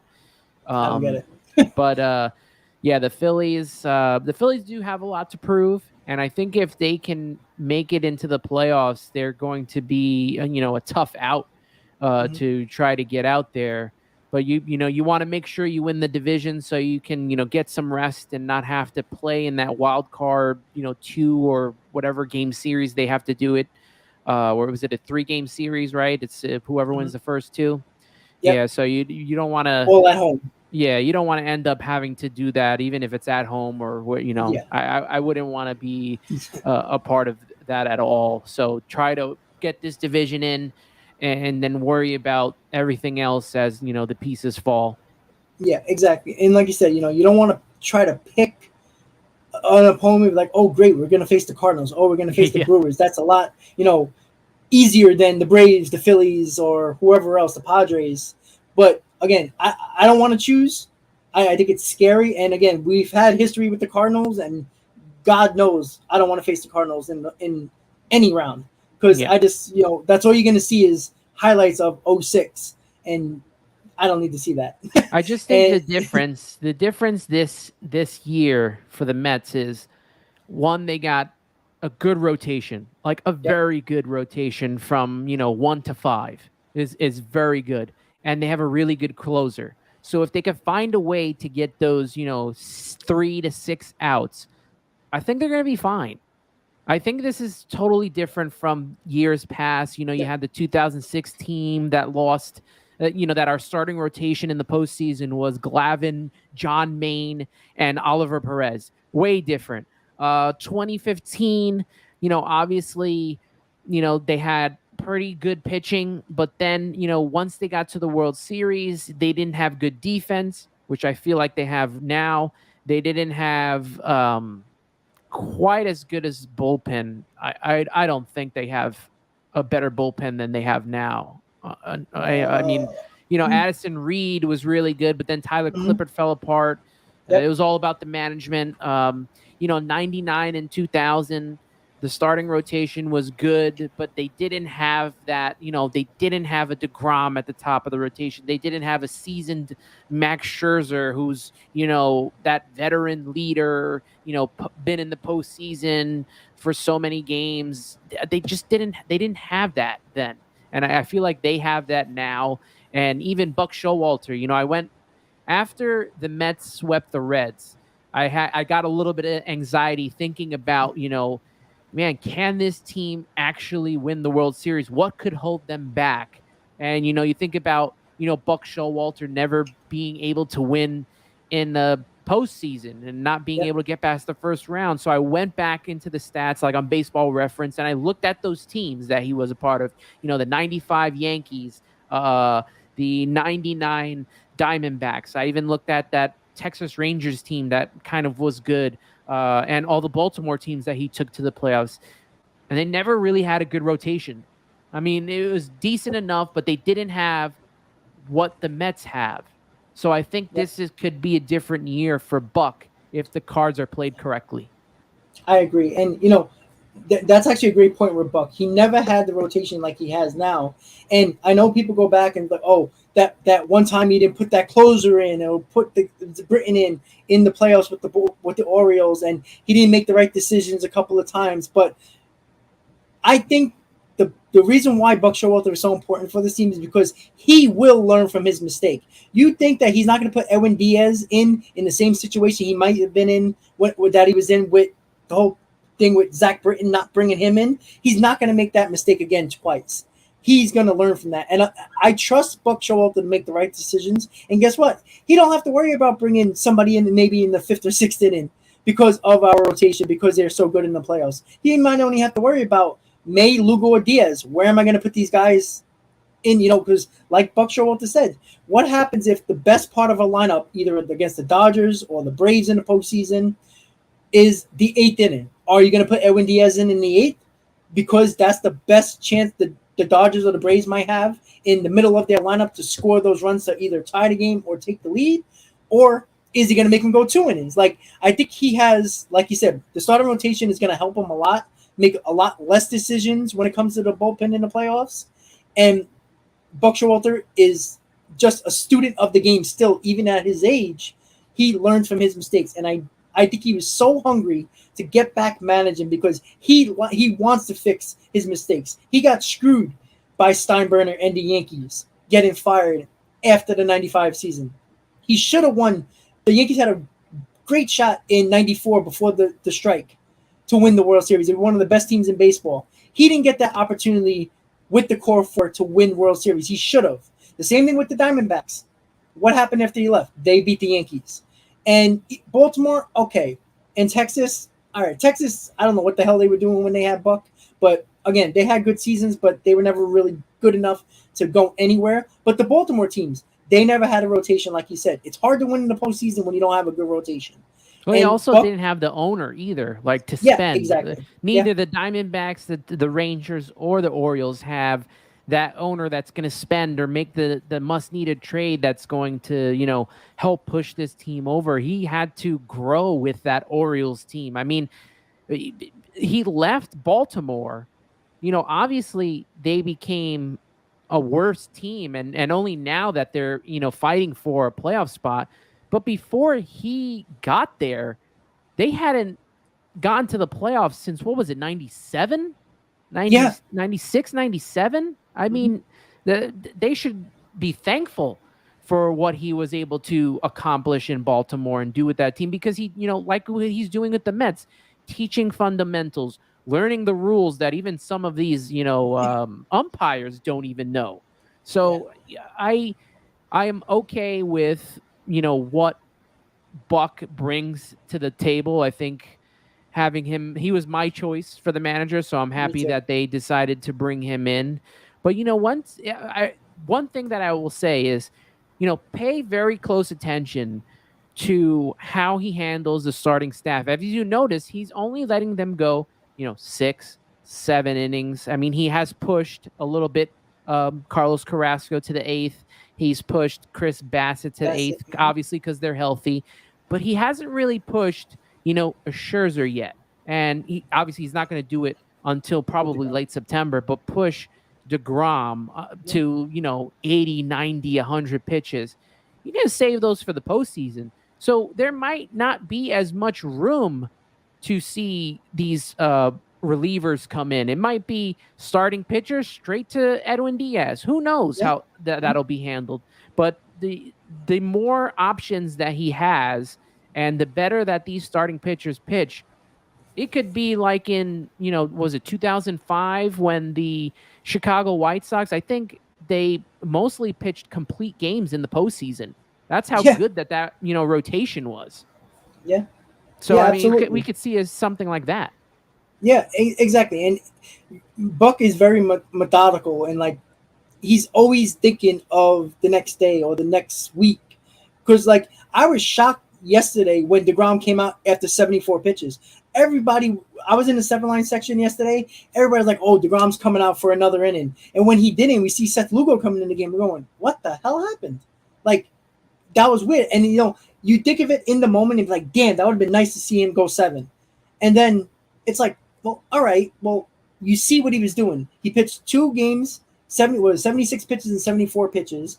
His next outing probably be around 85. So he's slowly building them up.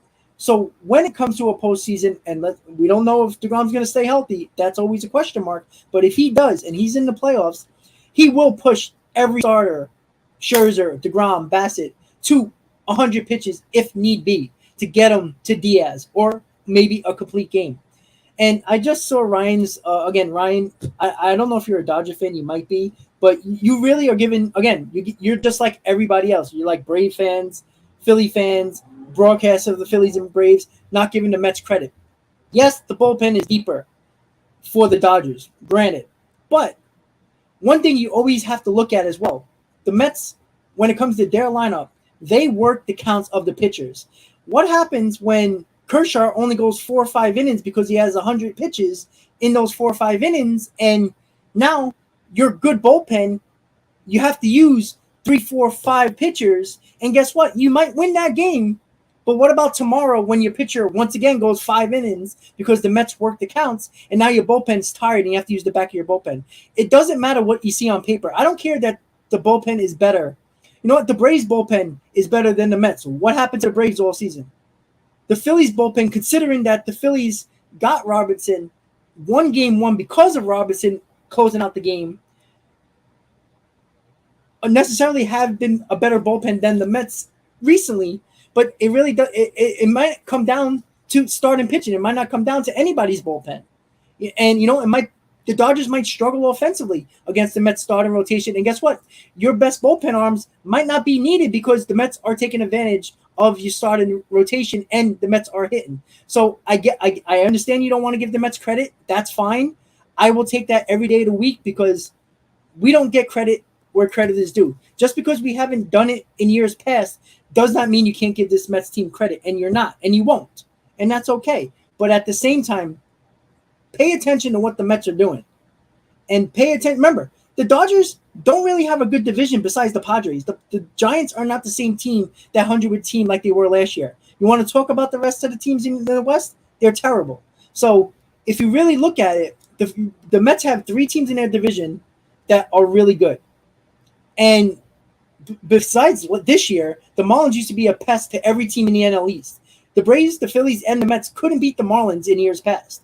We always had that problem. So the next time the Mets and Dodgers face off at the end of the month in August is not going to be the litmus test or the plan that might come up in the postseason if we face each other. And Anthony, I don't know if I'm assuming you get comments on people with your podcast or just people in general saying, well, I don't know why you're giving so much credit to the Mets, or you've seen it. The Mets don't get credit, but to discount the Mets and like the Mets have no shot against the Dodgers is stupid. I try to, stay away from as much as I can on Twitter and engaging in that because, I know how the Mets are good. I know the Dodgers are good. And like you said, when they play each other at the end of the month or what is the beginning of September, right around that time, that's not going to be the same as if they were to play them in the postseason. Yeah. It's not. We don't know what could happen. Clayton Kershaw could get hurt. Jacob deGrom can, go back on the disabled or the injured list. Pete Alonso could get hurt, or Lindor, or, the guys, some of the people in the lineup for the Dodgers, they can get hurt, and then changes the whole, aspect of how they play. So we won't know until both teams are in the NLCS. And, until then, I really try not to worry about them. They're not, first off, they're not even in the division.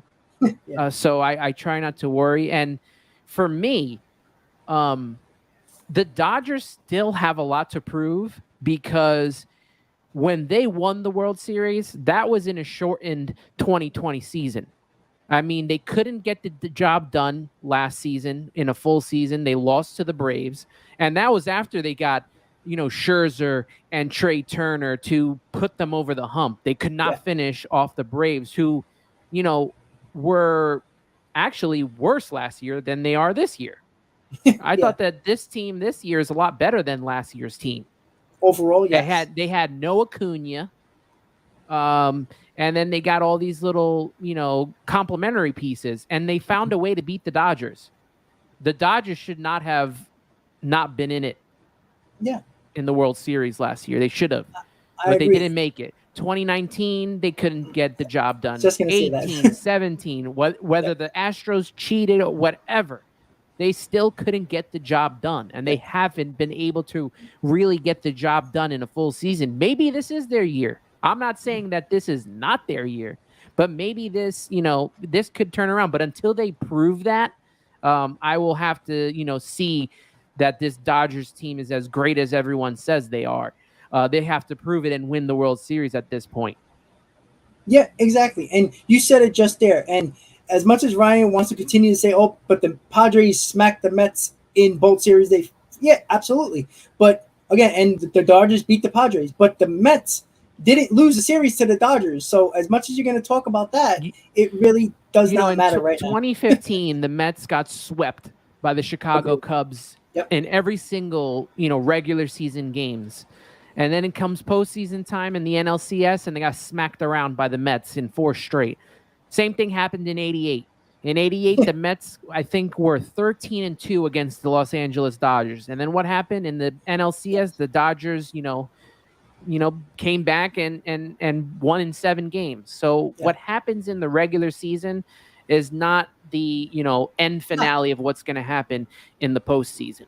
No. And look, nobody's saying that the Dodgers are not good. Obviously, they're good, but they are the same baseball, team, right? Like we both agree, best team in baseball. Yes. Yeah. But again, like you said, that does not mean nothing in the playoffs. As many years as the Dodgers have been in the playoffs consecutively, They won once in a shortened season. And if you want to give all the credit to the world to getting over the hump, remember, the Dodgers haven't won since 88 until 2020. And if you want to give credit, listen, if the Mets would have won in 2020, I would be waving the flag too.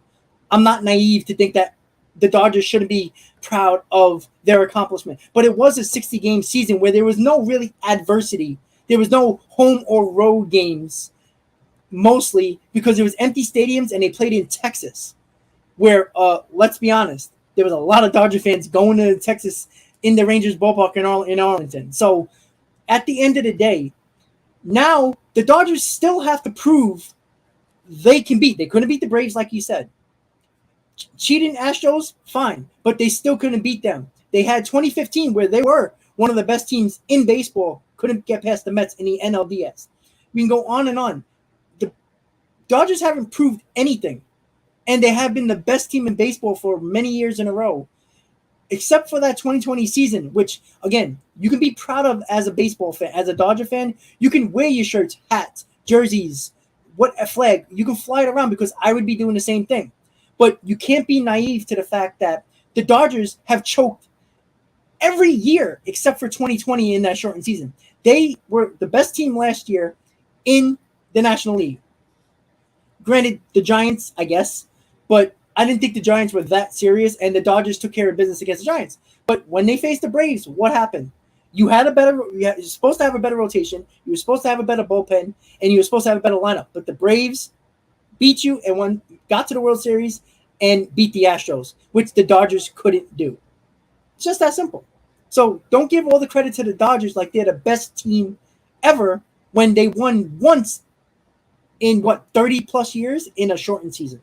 Well, I see that if the Mets can't beat the Padres, they aren't beating the Dodgers, but they did beat the Dodgers with their 7-day starters. So yeah, I just don't, let's be fair, right? I mean, us winning with Trevor Williams in the rotation, the Dodgers should have swept the Mets with the way things had started out in that series. It should have been a sweep. So who knows how things are going to happen out. My focus right now is on the Braves tomorrow and trying to get off to a good start, because it's very important, heading into that series to, take the first game and kind of continue to stake claim to the division, because I'm pretty sure, Braves fans are chomping at the bit to get over on the Mets on this series, and we're home now, so now it's our 4 game.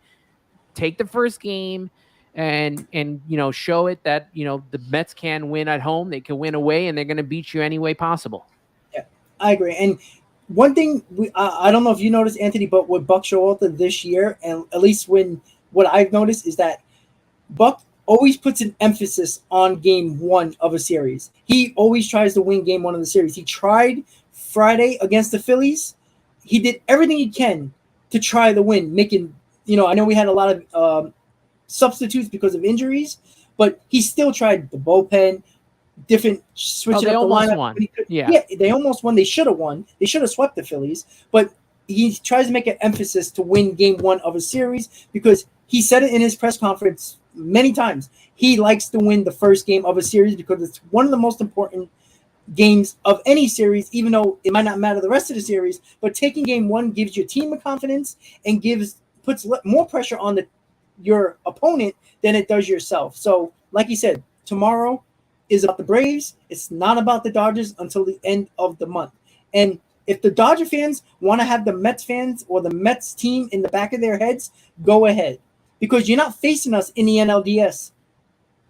I mean, anyway, also so too, I'm pretty sure there is, some, Dodgers content creators doing just what we're doing. Yes. And there's Met fans over there doing the same thing and trolling them. It just happens all, it's always happening. It doesn't matter. We have a bunch of fans that do the same thing. So, I mean, I get it.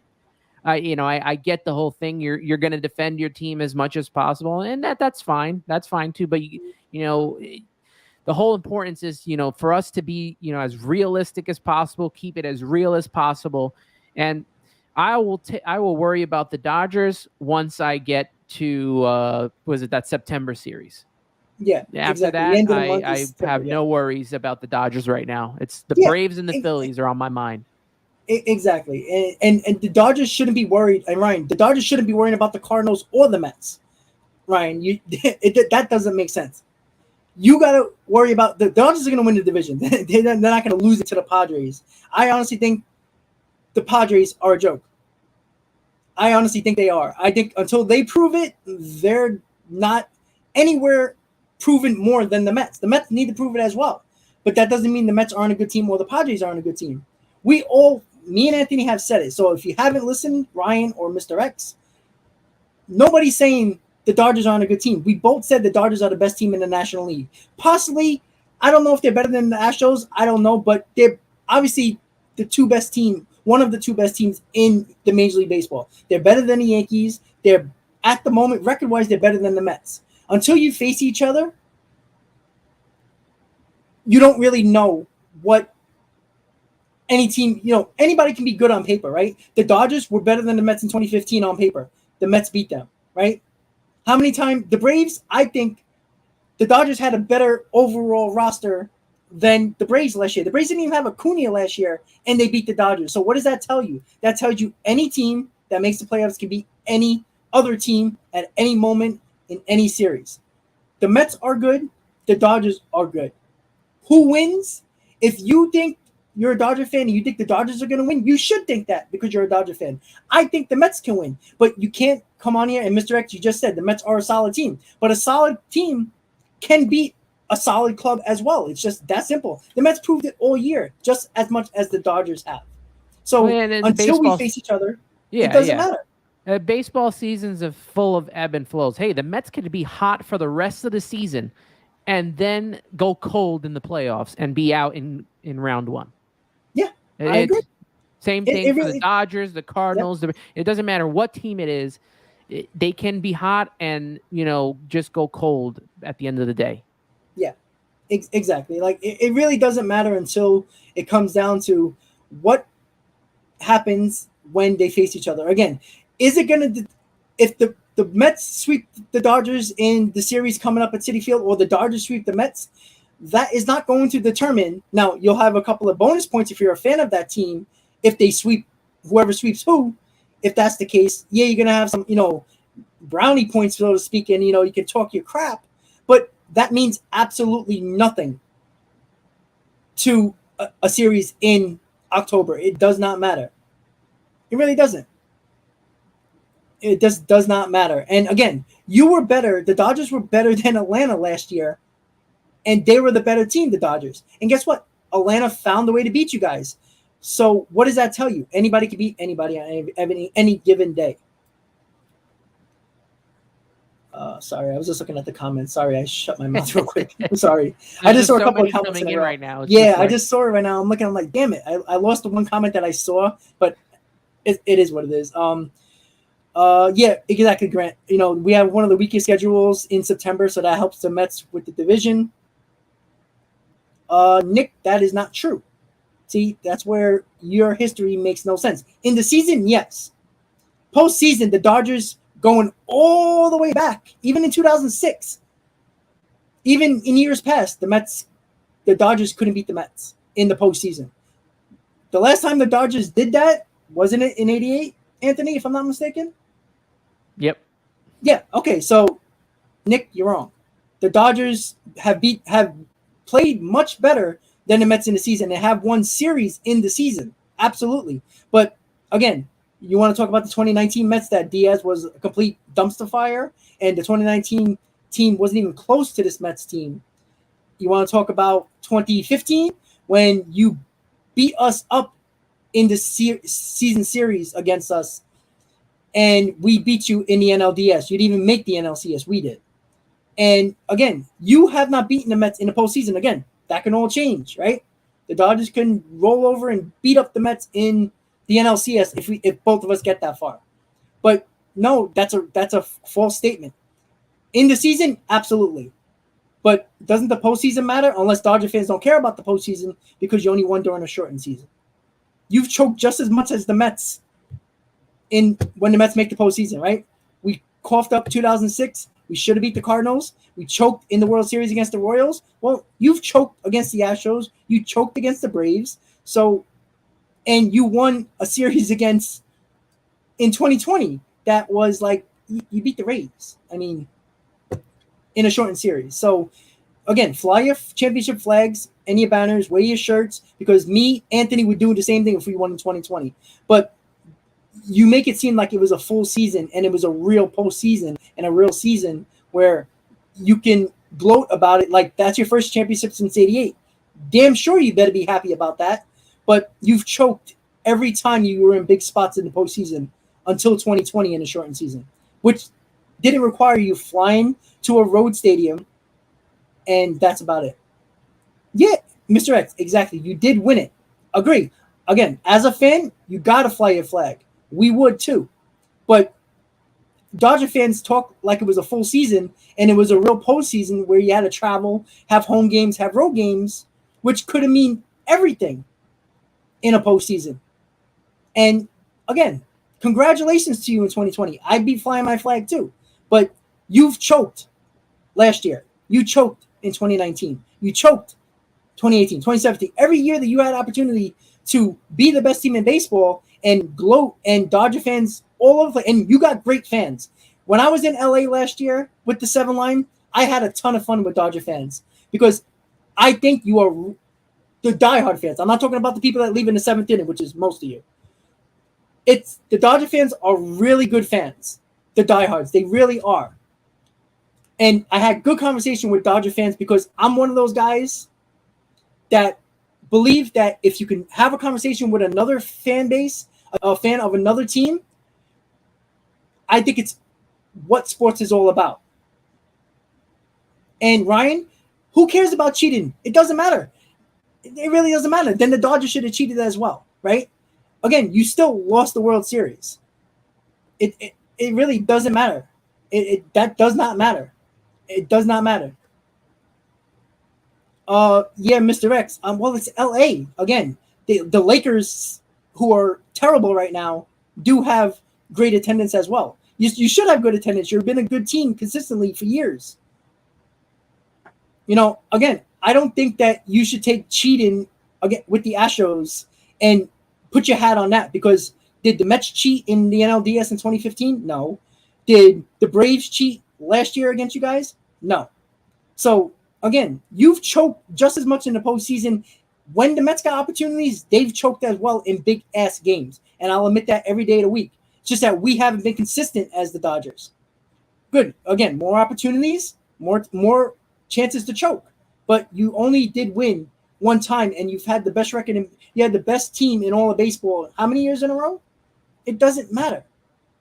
And until you win in a full season and don't choke in the playoffs, again, I think the Dodgers are one of the best teams in baseball. They're better than the Mets overall, in my opinion, but that doesn't mean anything when it comes to a playoff series. Just like everybody thought the Dodgers were going to beat up the Braves last year in the NLCS, and they didn't.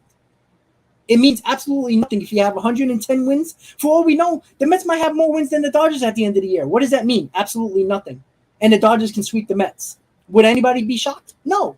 But I also wouldn't be shocked if the Mets sweep the Dodgers. Everybody would be shocked because there's two really good teams, but it doesn't matter. Anthony, sorry I went on that big rant. No, you're good, man. You got to let it out. I mean, I'm going to do like I do in Twitter, and I know what they're trying to do on here, and that's fine. I mean, it's making them happy posting, but I'm going to go to Dom Fantagrassi because he's had a couple of Mets comments that I think have been pretty good. He's asking about, I think it was a little earlier here, the over-under for, what was it, Pete Alonso to make 40 home runs. The over-under Pete Alonso, 40 home runs this season. I'm gonna say under. I'm going with under, and I think he's going to get to at least 37, 38 home runs, unless he goes on a tear. And he's really, this whole season, he has really not been on a tear when it comes to like home runs or like a streak of home runs. So I'm gonna stay with 37, 38. What do you think about that? I'm on board with that. Again, he needs like a 2 home run day to I think that can get the Yeah. 40. But you know Well, what? Hey, listen, 37, 38 seems like a good number. no, For and sure. he'll at least get to what 120 maybe RBIs, I think. Oh yeah, I think so, no doubt. He's at what 98 now, Is it 97. 97 or 90? I think it's 97. He got one yesterday, so was it 98 Yeah, that was yesterday? That 97. was 97. Okay, Yeah.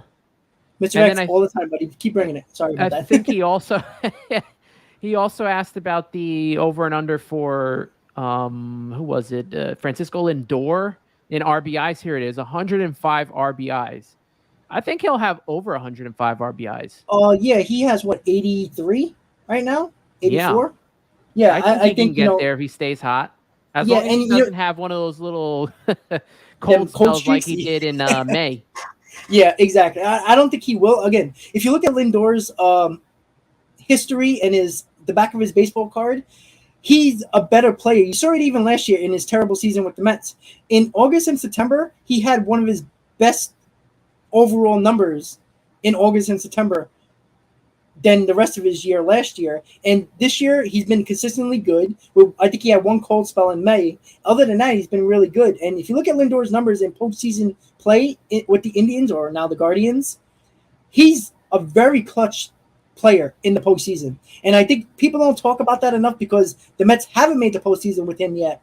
But I'm telling you right now, Lindor is a clutch player in the playoffs. And that's going to make it so much different than absolutely any other year that I can remember where a player like that on a Mets team can be consistently good and clutch in the playoffs. Again, we don't know what Alonso is going to do in the big moments. We don't know what McNeil. The only person we know that shows up in the postseason is DeGrom because that's who we've seen. Other than that, we know about Marte. We know about Connor with Oakland. These guys played in postseason play. Scherzer, again, in Oakland, for sure. Scherzer, exactly. Alonso might come up small in the postseason. We don't know. We haven't seen him there yet. Same thing with McNeil. You know what? How do we know that a guy like Taijuan Walker, who I don't believe have seen postseason play, how do we know? Carrasco has been very good. He was one of the aces of the staff when Cleveland was going on their run in the postseason a couple of years, 4 or 5 years ago, with Lindor in that lineup as well. Carrasco was a dominant pitcher. Yeah, we can't forget when we go to if they make the postseason. I don't want to go too far. I know that bothers some people on here, but we got to remember that a lot of these guys haven't played in there yet. Also got to remember, it gets cold in October, so the weather's going to be a whole lot different. The ball's going to feel a whole lot different, and there might be a lot less home runs and a lot more lucky hits coming our way, hopefully. But there's a lot of variables, and that's a part of the ebbs and flows of the game for every team. So gotta as much as I want them to win the World Series as much as anyone else, but gotta stay grounded too. Gotta remember, we destroyed the Braves in the Bass series, but we can also get swept this week. So you just never know. You really never know what could happen. Yeah, agreed. Exactly. Again, especially if you're a Mets fan, you gotta be. You could be confident without being cocky, and I think that's what most Mets fans are now. There is a couple of cocky Mets fans that think that the Dodgers they beating us, the Yankees they beating us, we're the best team in baseball. Yeah, you hear that, but you can be confident without being cocky, and I think Mets fans are probably one of the most humblest fans in baseball because we've dealt with heartache when we had so many years where we probably thought we could have won and probably got cocky ourselves, especially in 2015 when we rolled over the Cubs. I thought every Mets fan thought we were going to win the World Series, but we ran into a ready now, win now mode Royals team that killed us. And once again, Mets fans, stay humble, stay confident, but don't get cocky because being cocky does not help your situation at all because there will be trolls on Twitter, on my channel, on comments in the podcast for Anthony. If you become cocky, you're going to get destroyed on social media. And I'm not that type of person. I think anybody who knows me, and this is the first time I am speaking to Anthony besides a couple of messages on Twitter. I'm the type of guy that if you looked at me last year, I was one negative-ass Mets fan. I lost subscribers because of the fact that I was too negative. And again, I don't like giving credit to a team that don't deserve it. And I did that last year. Last year's team didn't deserve much credit. This year, yeah, I could be negative about Epler not making moves in the bullpen. I could be negative about certain things, but how can I be with this team 35 games over 500? It's hard to. You want to nitpick because that's what fans do, little things here and there. But hey, when it comes down to it, I'm sorry. Yeah, whether you like certain players on this team or you're hard on certain players on this team, at the end of the day, whoever's on this roster donning this uniform, you want to see them succeed. I don't want to see James McCann, fail, or I never wanted to see J.D. Davis fail. I didn't want to see Dom Smith fail. I wanted them to succeed as much as possible. And, whether they come through or not, at the end of the day, you just want to see this team win. And if they can continue to win, I feel like that is what's most important. And they continue to win here. Hey, the fact that, your channel has been living rent-free in Dodgers heads right now. I mean, you got a whole bunch of Dodgers fans watching your channel. Only helps you and help your channel grow. So, I mean, kudos to that. Exactly. And look, honestly, if during the lockout, I went live almost every day, going over new rumors about the lockout, if they were going to go over the discussions with the union and the league. And I was on there for 6-7 hours a day live, just going. Yeah, it was not fun. I mean, it was fun, but it was tiring. You could imagine sitting here talking, and not getting a lot of information and trying to keep people engaged. And I got over, in total, I believe, 1,300 new subscribers, and none of them were Met fans. They were Dodger fans, Brave fans, Philly fans. And I got this guy, Jonathan, who's a diehard Philly fan, who pops up when the Phillies are actually playing well and comes on my channel almost all the time to say what up. And he says, I can't stand the Mets. I'm a Phillies fan, but I respect your opinion. When I hear that, that makes me feel good because that shows I'm doing something right. Because I'm not just a Mets homer or having a biased Met fan's opinion like, oh, Braves suck, Phillies suck, Yankees suck, Dodgers suck, go Mets, winning World Series. I'm not that type of person. And Anthony, I see you as somebody who is a humble Met fan who takes it one day at a time and is not cocky. And I think that's the type of guy you are. Yeah, and you just I feel like if you just go about it, that way, you won't be overly disappointed. The Mets may not win the World Series. They may not even make it to the World Series this year. We don't know. But all we could do is cheer for each and every game that they can win right now and just continue to root for the team. Heck, if they make it to the playoffs and when the playoffs come, you better be out there in full force, repping this team in Queens and making sure that 10th man, like we did this past weekend against the Phillies, and I think they sold out yesterday, even more than they did opening day for a DeGrom start, and even in the Braves series. Come out and support the team no matter what during that playoff run if they get an opportunity to, because you never know when it can happen again. So just try to enjoy this run as much as possible. Don't be, overly negative. Be optimistic. Be cautious. And just keep a level head, and everything will come as it may go. That's all you can hope for. Exactly. And as much as you talk about the 10th man and the fans and the biggest attendance, even from opening day, again, Met fans or fans in general have somewhat of a role when it comes to crowd noise, could put pressure on another team. But we're not pitching, we're not hitting. It's going to come down to the players. And as much as fans love to get on players like with Marsh in center field with the Phillies, we were getting on him all game. And you know what? He made a nice catch in one of the, I think in the gap during yesterday's game, and he gave us the middle finger. I loved it because that's what it's all about. And again, nobody knows what's going to happen.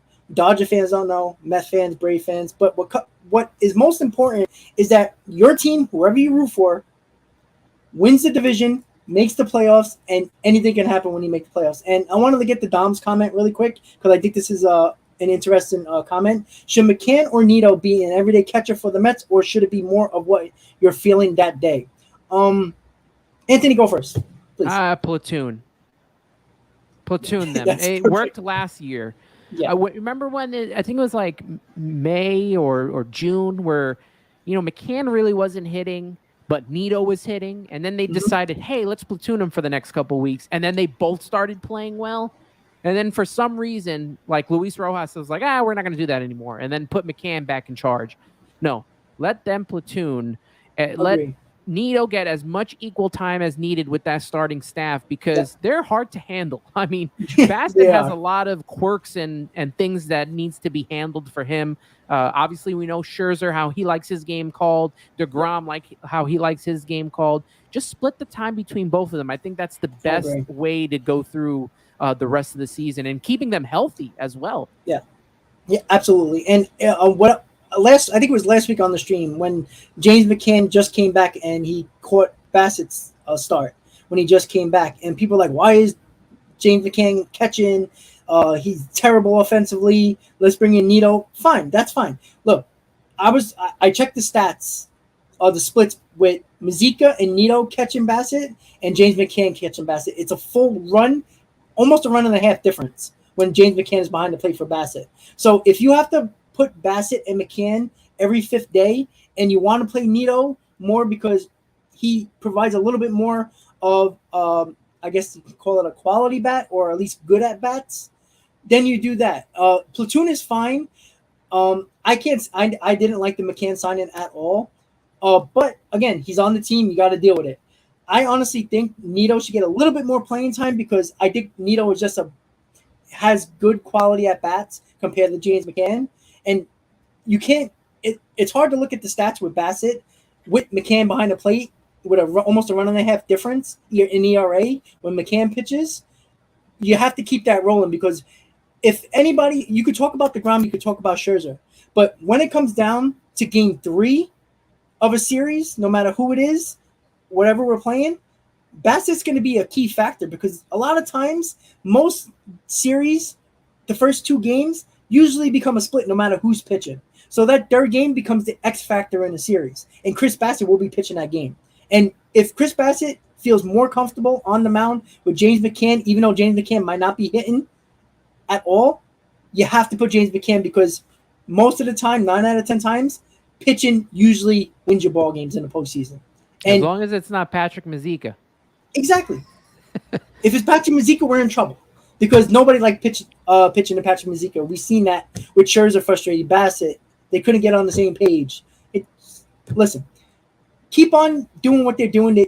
Buck's been platooning these guys. You got to keep McCann healthy. The last thing you want to do is go into a postseason with Nito being your starter every day and Mazika your backup. You don't want that because James McCann, even if Nito's starting, can still provide one swing of the bat and he can hit one over the fence. That's at least something he can provide is power because I think that's all he has. He's a strikeout guy or a power or a home run guy. And if you can keep James McCann healthy, it's only going to help Chris Bassett in that game 3 in a postseason. Yeah. Ralph Quattro says, I want Vientos and Beatty to be called up. Come on, get it done. I'm done with Escobar. The problem is, and this is a very important aspect now in baseball, they got rid of how many times you can bring up, your minor leaguers. It's now limited to 5 times that you can bring them up.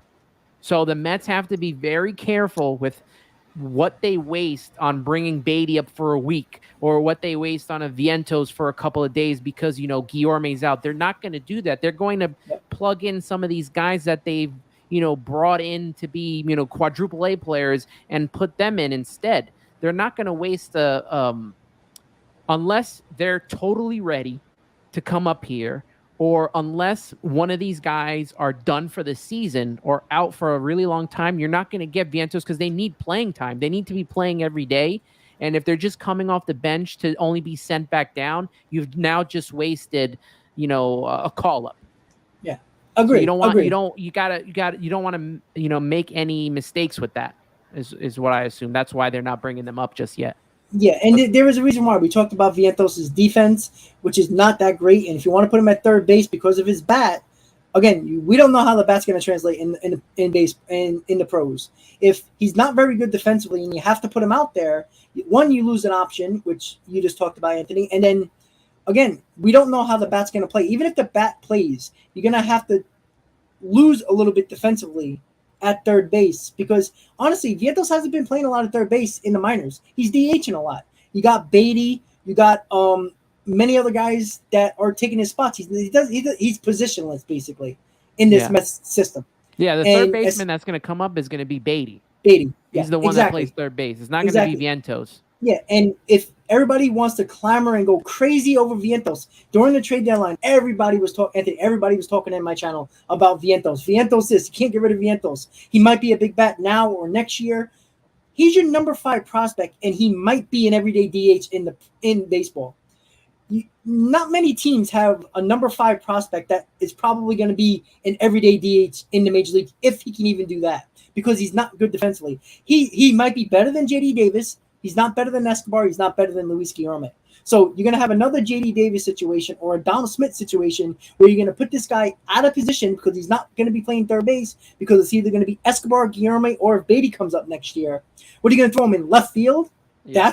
That's what you want to do with a team that has World Series aspirations. You can't have that issue.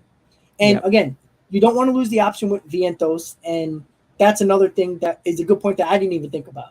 Well, Ken Thal says they said that about Alonso too, and I assume that's in regards to what we've just been talking about with calling up Vientos and Beatty, but that was a different situation because one, there were still options to send down a player, and the only thing they were worried about Alonso was I think his Super Defense, 2 contract or whatever, having to owe him a certain amount of money at a certain time. Brody Van Wagenen, one, did not care about that, and also the Mets had no first baseman at the time. It was probably going to be Dom Smith, and Alonso was killing it. He was destroying the ball in spring training and the year before, and they were ready to commit to him full time. There's a blockage right now for Vientos. As bad as Escobar's been, his veteran presence on the team and his contract is not going to allow them to just, push him to the side and bring up a rookie in September. He's not going to play in the postseason. Vientos, they're not going to put a big spot on Vientos in the postseason or Beatty. Beatty literally just got called up to AAA a week ago. And, if Vientos was going to come up, it was going to be at the trade deadline. They decided to go and get Darren Ruff instead. And we're not going to probably see Vientos until the September call-ups. And I assume that Vientos is going to get traded in the offseason for either a big bat. Maybe they'll go after Ohtani. I don't know if they're going to get him, but they're probably going to try to make that, trade for Ohtani. And they're going to have to use Vientos then. What if, let's say they brought up Vientos.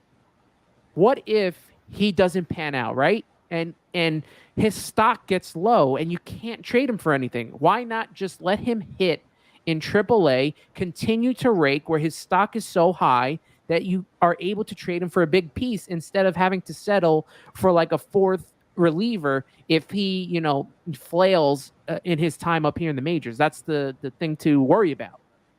Yeah, and Ken also just said that he was talking about Alonso being a butcher at first base. True. But again, like he just said about blockage with Vientos, you got Guillorme, you got Escobar, and you got Beatty all in front of Vientos. So that's the big reason why that if the Mets didn't have a third baseman and they were clamoring to get a third baseman, the Mets had, I don't know, JD Davis was their third baseman.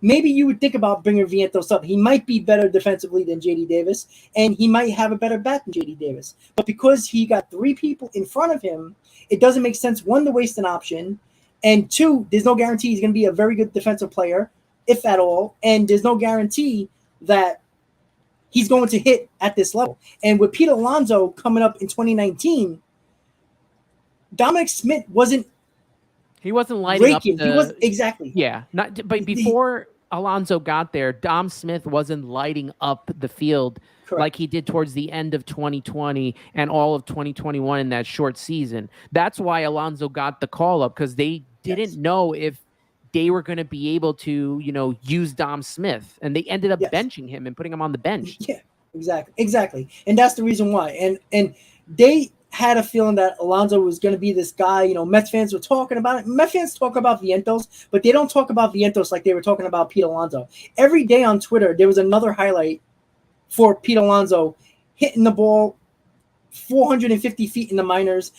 You know what you see a lot of on Twitter? Alvarez and Beatty making that throw in left field. Oh, by the way, he can play left field too as well. But you don't see highlights every single day of Vientos. You know why?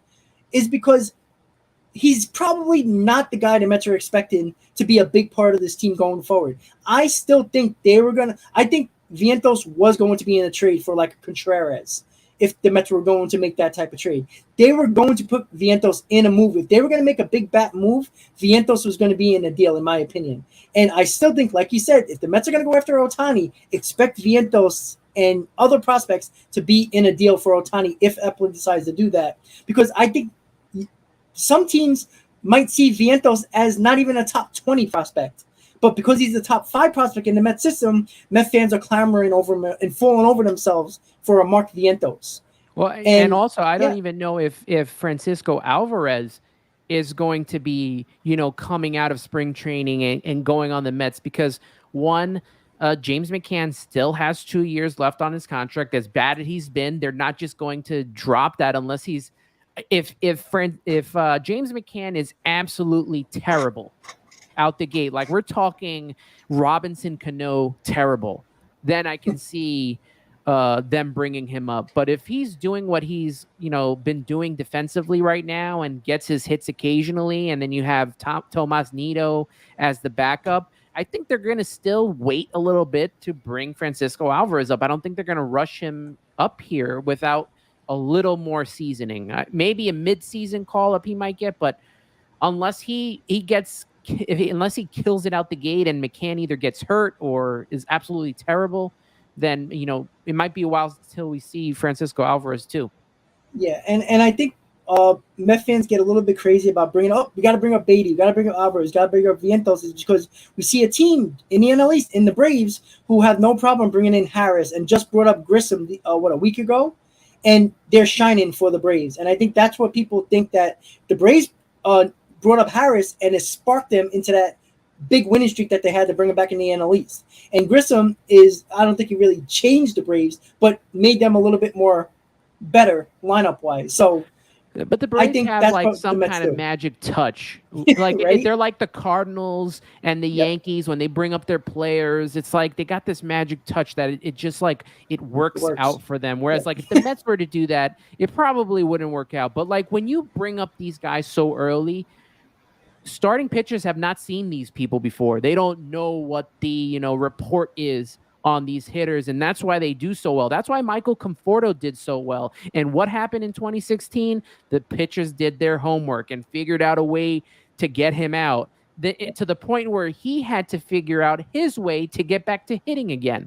So, Michael Harris and Grissom could be good now. And you know what? They may falter, later on down the line when pitchers figure them out. And then they might have to, find their way back. You never know. It's a crapshoot.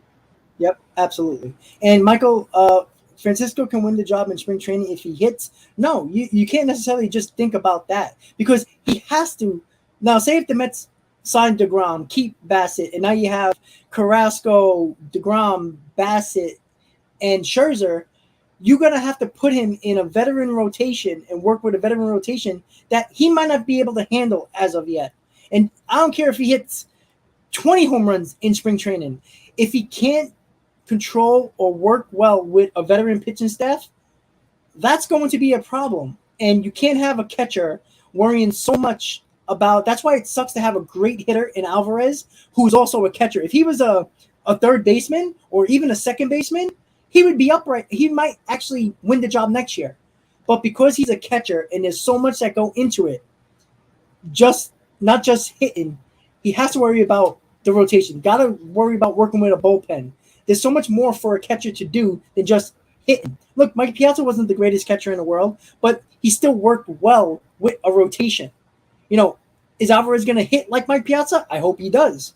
But if he can't handle a rotation or a bullpen or just a staff in general, you're going to have a glorified DH, and now you don't have a catcher. You have James McCann behind the plate. So don't rush a guy that you think is ready offensively just because of the bat when you have a catcher who the Mets want Alvarez to be a catcher for the next 10 to 12 years. You want to have that next Yadier Molina or Salvador Perez. Alvarez is not going to be that until he gets better behind the plate. Ralph says, I'm not expecting them to come up here and hit 25 bombs and it stay with the team. It's just to see what they can do, get him something back in the major league level that it gives the fans some hope. I mean, if you're not hopeful right now Yeah, right. with the I'm sorry. team Yeah, that's 35 games over 500, I know the catchers, I know that's an issue. Like, obviously, they're not offensively sound. And not a lot of catches are anymore. This ain't the Mike Piazza days, you know? I yes, mean, agree. JT 100% agree. Realmuto, he's not even having such a great season himself. He's one of the better offensive catchers out there, but not even he is, one of the, Yeah, better catchers out there. I mean, obviously there is better than what we have, but yeah. a lot of the catchers these days, they just don't hit for some reason. I Focused don't on know why. defense now. I guess I don't know Yeah, if it's they're. more defense and calling, which, Yeah, I guess exactly. I'm okay with if the rest of the lineup, is hitting. Well, And that was the why the catcher situation was so glaring in the middle of the season and going towards the trade deadline because Escobar wasn't hitting. JD Davis and Dominic Smith was non-existent at the DH spot. So everybody looked at the catching situation of that can find some offense. And if you see what the DH is doing now with Vogelback, Ruff, and if you want to throw Nate Quinn in there as well, and with Luis Guillorme and the Escobar platoon lately, they've been offensively a little bit better than in the first half. yeah, Now, a lot of people are talking about bringing up Alvarez for offensive help because the two spots that were the most struggling offensively besides catcher was third base and DH. Now that they kind of fixed that enough, you don't hear about that offense that we need so much. And the best player, the best bat in our system happens to be a catcher. well, outside of the rough game that Nito had on Friday, offensively and behind the plate where he couldn't catch that throw from Marte and then that weird double play where he struggled. Um, Mhm.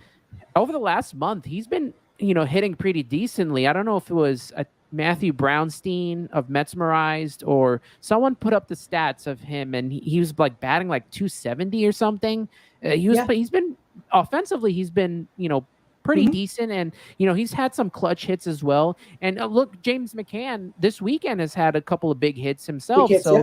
So, maybe if he can, put together, a string of hits here, he's coming back from that surgery on his hand, which is not going to make hitting, easy. Easier. So, Yeah. he's going to As a have a catcher rough as go well, as no it is. less. Yeah. So, I mean, the Mets are going to rely mostly on the rest of the offense. The big person that really can, solidify this offense is Eduardo Escobar. If he Right. can, be what he was last year and the year before that, that can go a long way into lengthening this lineup. But when you have, the catchers kind of being like they were earlier, where they were automatic outs, and then also, Escobar not hitting, that's where you really start to struggle, Yeah. with the offense. But they gotta they're starting to find this balance, and it's just working. Where they go 9-2 now. Yeah. Where they're making it harder for the pitchers to get out of the third and fourth innings of games. They're working counts. They're also playing to the field. The Yankees. What you know. I look at to the Yankees sometimes because we all complain about their ballpark, right, and how it's easy to hit home runs at Yankee Stadium, but it works for the Yankees because they build their team around hitting in that stadium, which now the Mets are starting to do at Citi Field. Citi Field is not a hitter's ballpark per se, right? It's more of a pitcher's, ballpark. And if you're going to hit a home run, it's, you're Pete Alonsoing that ball or something, Yeah. you're really crushing that ball. So what do? They're spraying hits to the left, to the right, up the middle. They're Agree. finding ways to get hits and score runs. And, you have third base coach and Joey Cora being very aggressive and getting Aggressive. them to run and something that they didn't have last year, where they would just be hesitant to try to score or they would send at the wrong time. This team has learned from that because they have great coaches and they're really starting to play to Citi Field, which I really appreciate. Yep, agree, and especially even with our defense too. We got a better defensive outfield as well, which is Citi Field is a pretty decent ballpark, especially in the outfield. We have big gaps in our stadium, and put in better defensive overall players. Like Canada's not the best left fielder, but seems like he gets to every ball He's he can get fast. to. Yeah, He's very and fast. yeah, and Nimmo, finally shown that he can play center field with the adjustments that the analytical team did with him, playing him a little bit more deeper. He's better coming in on balls than he is going back on balls. And Marte, he's a center fielder who never really played right field in his career, but has played extremely well at right field. And look of the difference that a defense can make in the outfield, considering that we had Dominic Smith in left field for majority of the year last year with Nimmo in center and McNeil. God knows who in right. Yeah, McNeil exactly. also play outfield. I think it's very important that, Marte is not in center field. Because look at the injuries that he's dealt with his hamstring. I mean, could you imagine him in center field and having to cover the ground that he has to cover? Yeah. I mean, he'd be on the injured list, multiple times already. But having him play in right field, allowing Nimmo to cover most of the ground, and then you got a good second baseman. McNeil has been playing great second base. Absolutely. He's got great range now. You got Lindor's got good range. Guillorme. I mean, not having to run as much as Marte does, and you could see him when he runs to first, when he knows he's going to be out. He's not going to bust it down the line in like the first or second inning, but if it's like late in game, he's going to get that hit so that he can try to score a run. But keeping Marte healthy is very important. He's probably one of the most to me underrated players. I mean, he's a superstar right now. He's been playing so well all over the field. Yeah, and he's been the most, like I said earlier in the stream, he's been the most consistent hitter offensively all year. Like we needed a big hit. He got it against the Yankees. That home run to make it 2-1 in the bottom of the first got us right back into that ball game. Gave the Mets fans a sigh of relief and started talking back to the Yankee fans. Like, I know that's only one game, but he's done it all year. A big hit here, a big RBI here, a big home run here. He's done it all year.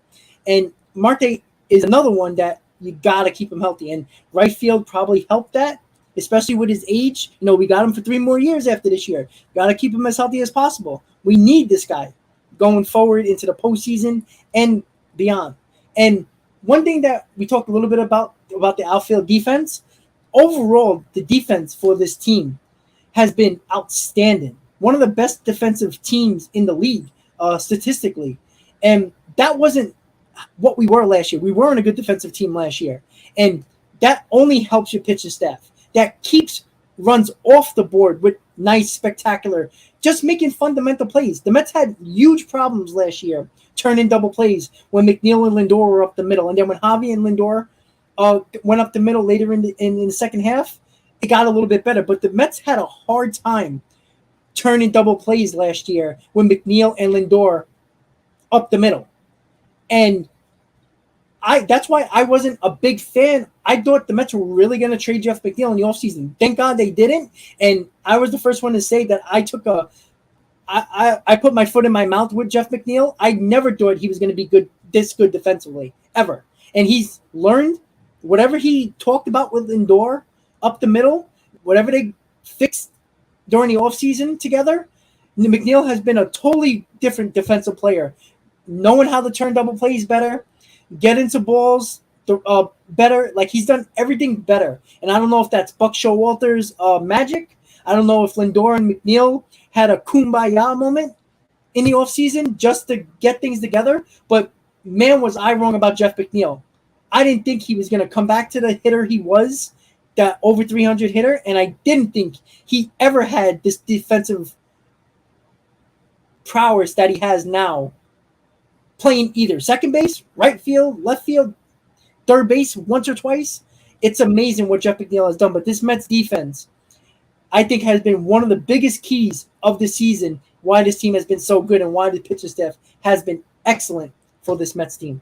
Yeah, I think we all ate a little bit of crow this offseason. I said this offseason that if Edwin Diaz was pitching really well, that they should trade him at the trade deadline and have Seth Lugo be the closer, all based off of what we saw in 2019. And that that was just a mistake on my part that I had to eat crow on. So Yeah, it is what yeah, it is. With the defense, I mean, I think coming into this season that Buck Showalter definitely pulled Francisco Lindor aside because he probably saw things that happened last year, but he saw the leadership qualities that Francisco Lindor has and kind of honed in on that and made it a big priority where he's kind of like that general of the infield to more of an extent that he was last year. And it's really shown. His work with McNeil has been really good. His work with Luis Guillorme is like outstanding. Like yeah, the two of them up the middle is something else. But give credit to Jeff McNeil. I didn't know if he was going to be able to come back from what he did. I did say if there was anyone to come back, that it was going to be Jeff McNeil, and that if you weren't going to keep, one of the three, him, Dom, or JD, because they all had, subpar years, that it would be wise to keep McNeil because I could see him turning it around. He had the success over the years in past. So Jeff McNeil has really, turned it around and has played very well this season. Very, excited for, what he has to offer to this team. And I just hope it, continues and him and, Lindor continue their work together and Guillorme at third. And it just continues to work for the team. And it has so far. yeah, absolutely. So I kept Anthony here for 2.5 hours. I wasn't expecting to keep him here that long. He's probably ready to kill me right now. But it did get a little bit more interesting later in the stream about comments and everything we were talking about. So Anthony, let everybody know about the podcast. Let you know where to find you and what else you might be doing that you might be doing with your podcast or whatever else, so people can subscribe and whatever they want to do to listen to you. Yeah, so I think you could see up behind me my Subway to Shea logo up there. You can follow me at Subway to Shea on Twitter, Instagram, and TikTok, which I'm going to start using a lot more. I haven't really used, but my podcast you can find on Apple Podcasts, Anchor.fm, Google Podcasts, Spotify, and Pocket Casts. Please subscribe. I guess if you enjoyed some of the comments that I made, I would appreciate that. I have a couple of interviews coming up in the next couple of weeks. So stay tuned for that. I don't want to give too much away until, I get those, set in stone and recorded. So I have that coming the way. And I also work on risingapple.com. I don't know if you Fansided has the Mets site, Rising Apple, and I write for them every so often. So that's pretty much it on my end. Hopefully soon, I'd like to start a YouTube page. Not quite there just yet, but soon. Maybe as we get closer to the playoffs, maybe I'll hit up the YouTube page. Yeah, and I see you got close to 4,000 followers on Twitter. So that's a good start to get your. If you want to start that YouTube channel, it will help a lot. Help me a lot. Yeah, sure. And I'm very interactive. You've seen, Rob, you've commented with me, and, I'm always there to, comment back, and I do my best to get to everybody. Exactly. I always am doing live tweets during the games, and I try my best to respond to everyone as best as I can. And sometimes it gets hard because a lot of people, start responding. And then for some reason on Twitter, there's this thing called rate limit, where it just stops. If there's too much going on, it stops my feed from going. Yes. So I have to wait a couple of minutes and stuff like that. But, I really do my best to interact with as many people as possible and as many Met fans. I know I have to calm a lot of them down sometimes, but, it's a part of the fun. Yeah, absolutely. So, Anthony, I really do appreciate you coming on the channel. I believe we're going to be recording the podcast tonight, right? You said that you were going to do that, or you want to do it tomorrow, or whatever you want to do. It's up to you. Yeah. We'll talk once are you wrapping the show up now, or are you going to? Yeah, I'm going to wrap it up. If you want to stay, it's up to you. If not, we can go and we can talk about the podcast. It's up to you. Well, once you're finished, we'll talk off, and then we'll schedule that whole thing out. All right, cool. So, guys, I want to thank Anthony again. Subway To Shea Podcast. Make sure you subscribe. Check him out. I'll definitely ask Anthony to come back on, maybe during the Mets live game. Absolutely, live stream Just let me know. Yep, another Mets Talk Live, but I want to thank Anthony again. Everybody, I hope you enjoyed this Mets Talk Live with not just my big old face here. We had other opinion. Again, me and Anthony didn't agree on everything, so that's the whole idea, right? Is to get different of opinions and might have ideas that we didn't even think of, and that's the whole idea. So, Anthony, once again, I do appreciate you coming on, and hopefully we do this again next time, buddy. Absolutely, man. Anytime. You just let me know, and I'll be right there for you. All right. So thank you guys for watching, and I will be on tomorrow, Mets versus Braves live stream for the game, one of the 4-game set against the Braves in Atlanta. So everybody have a good night. Let's go Mets. See you next time.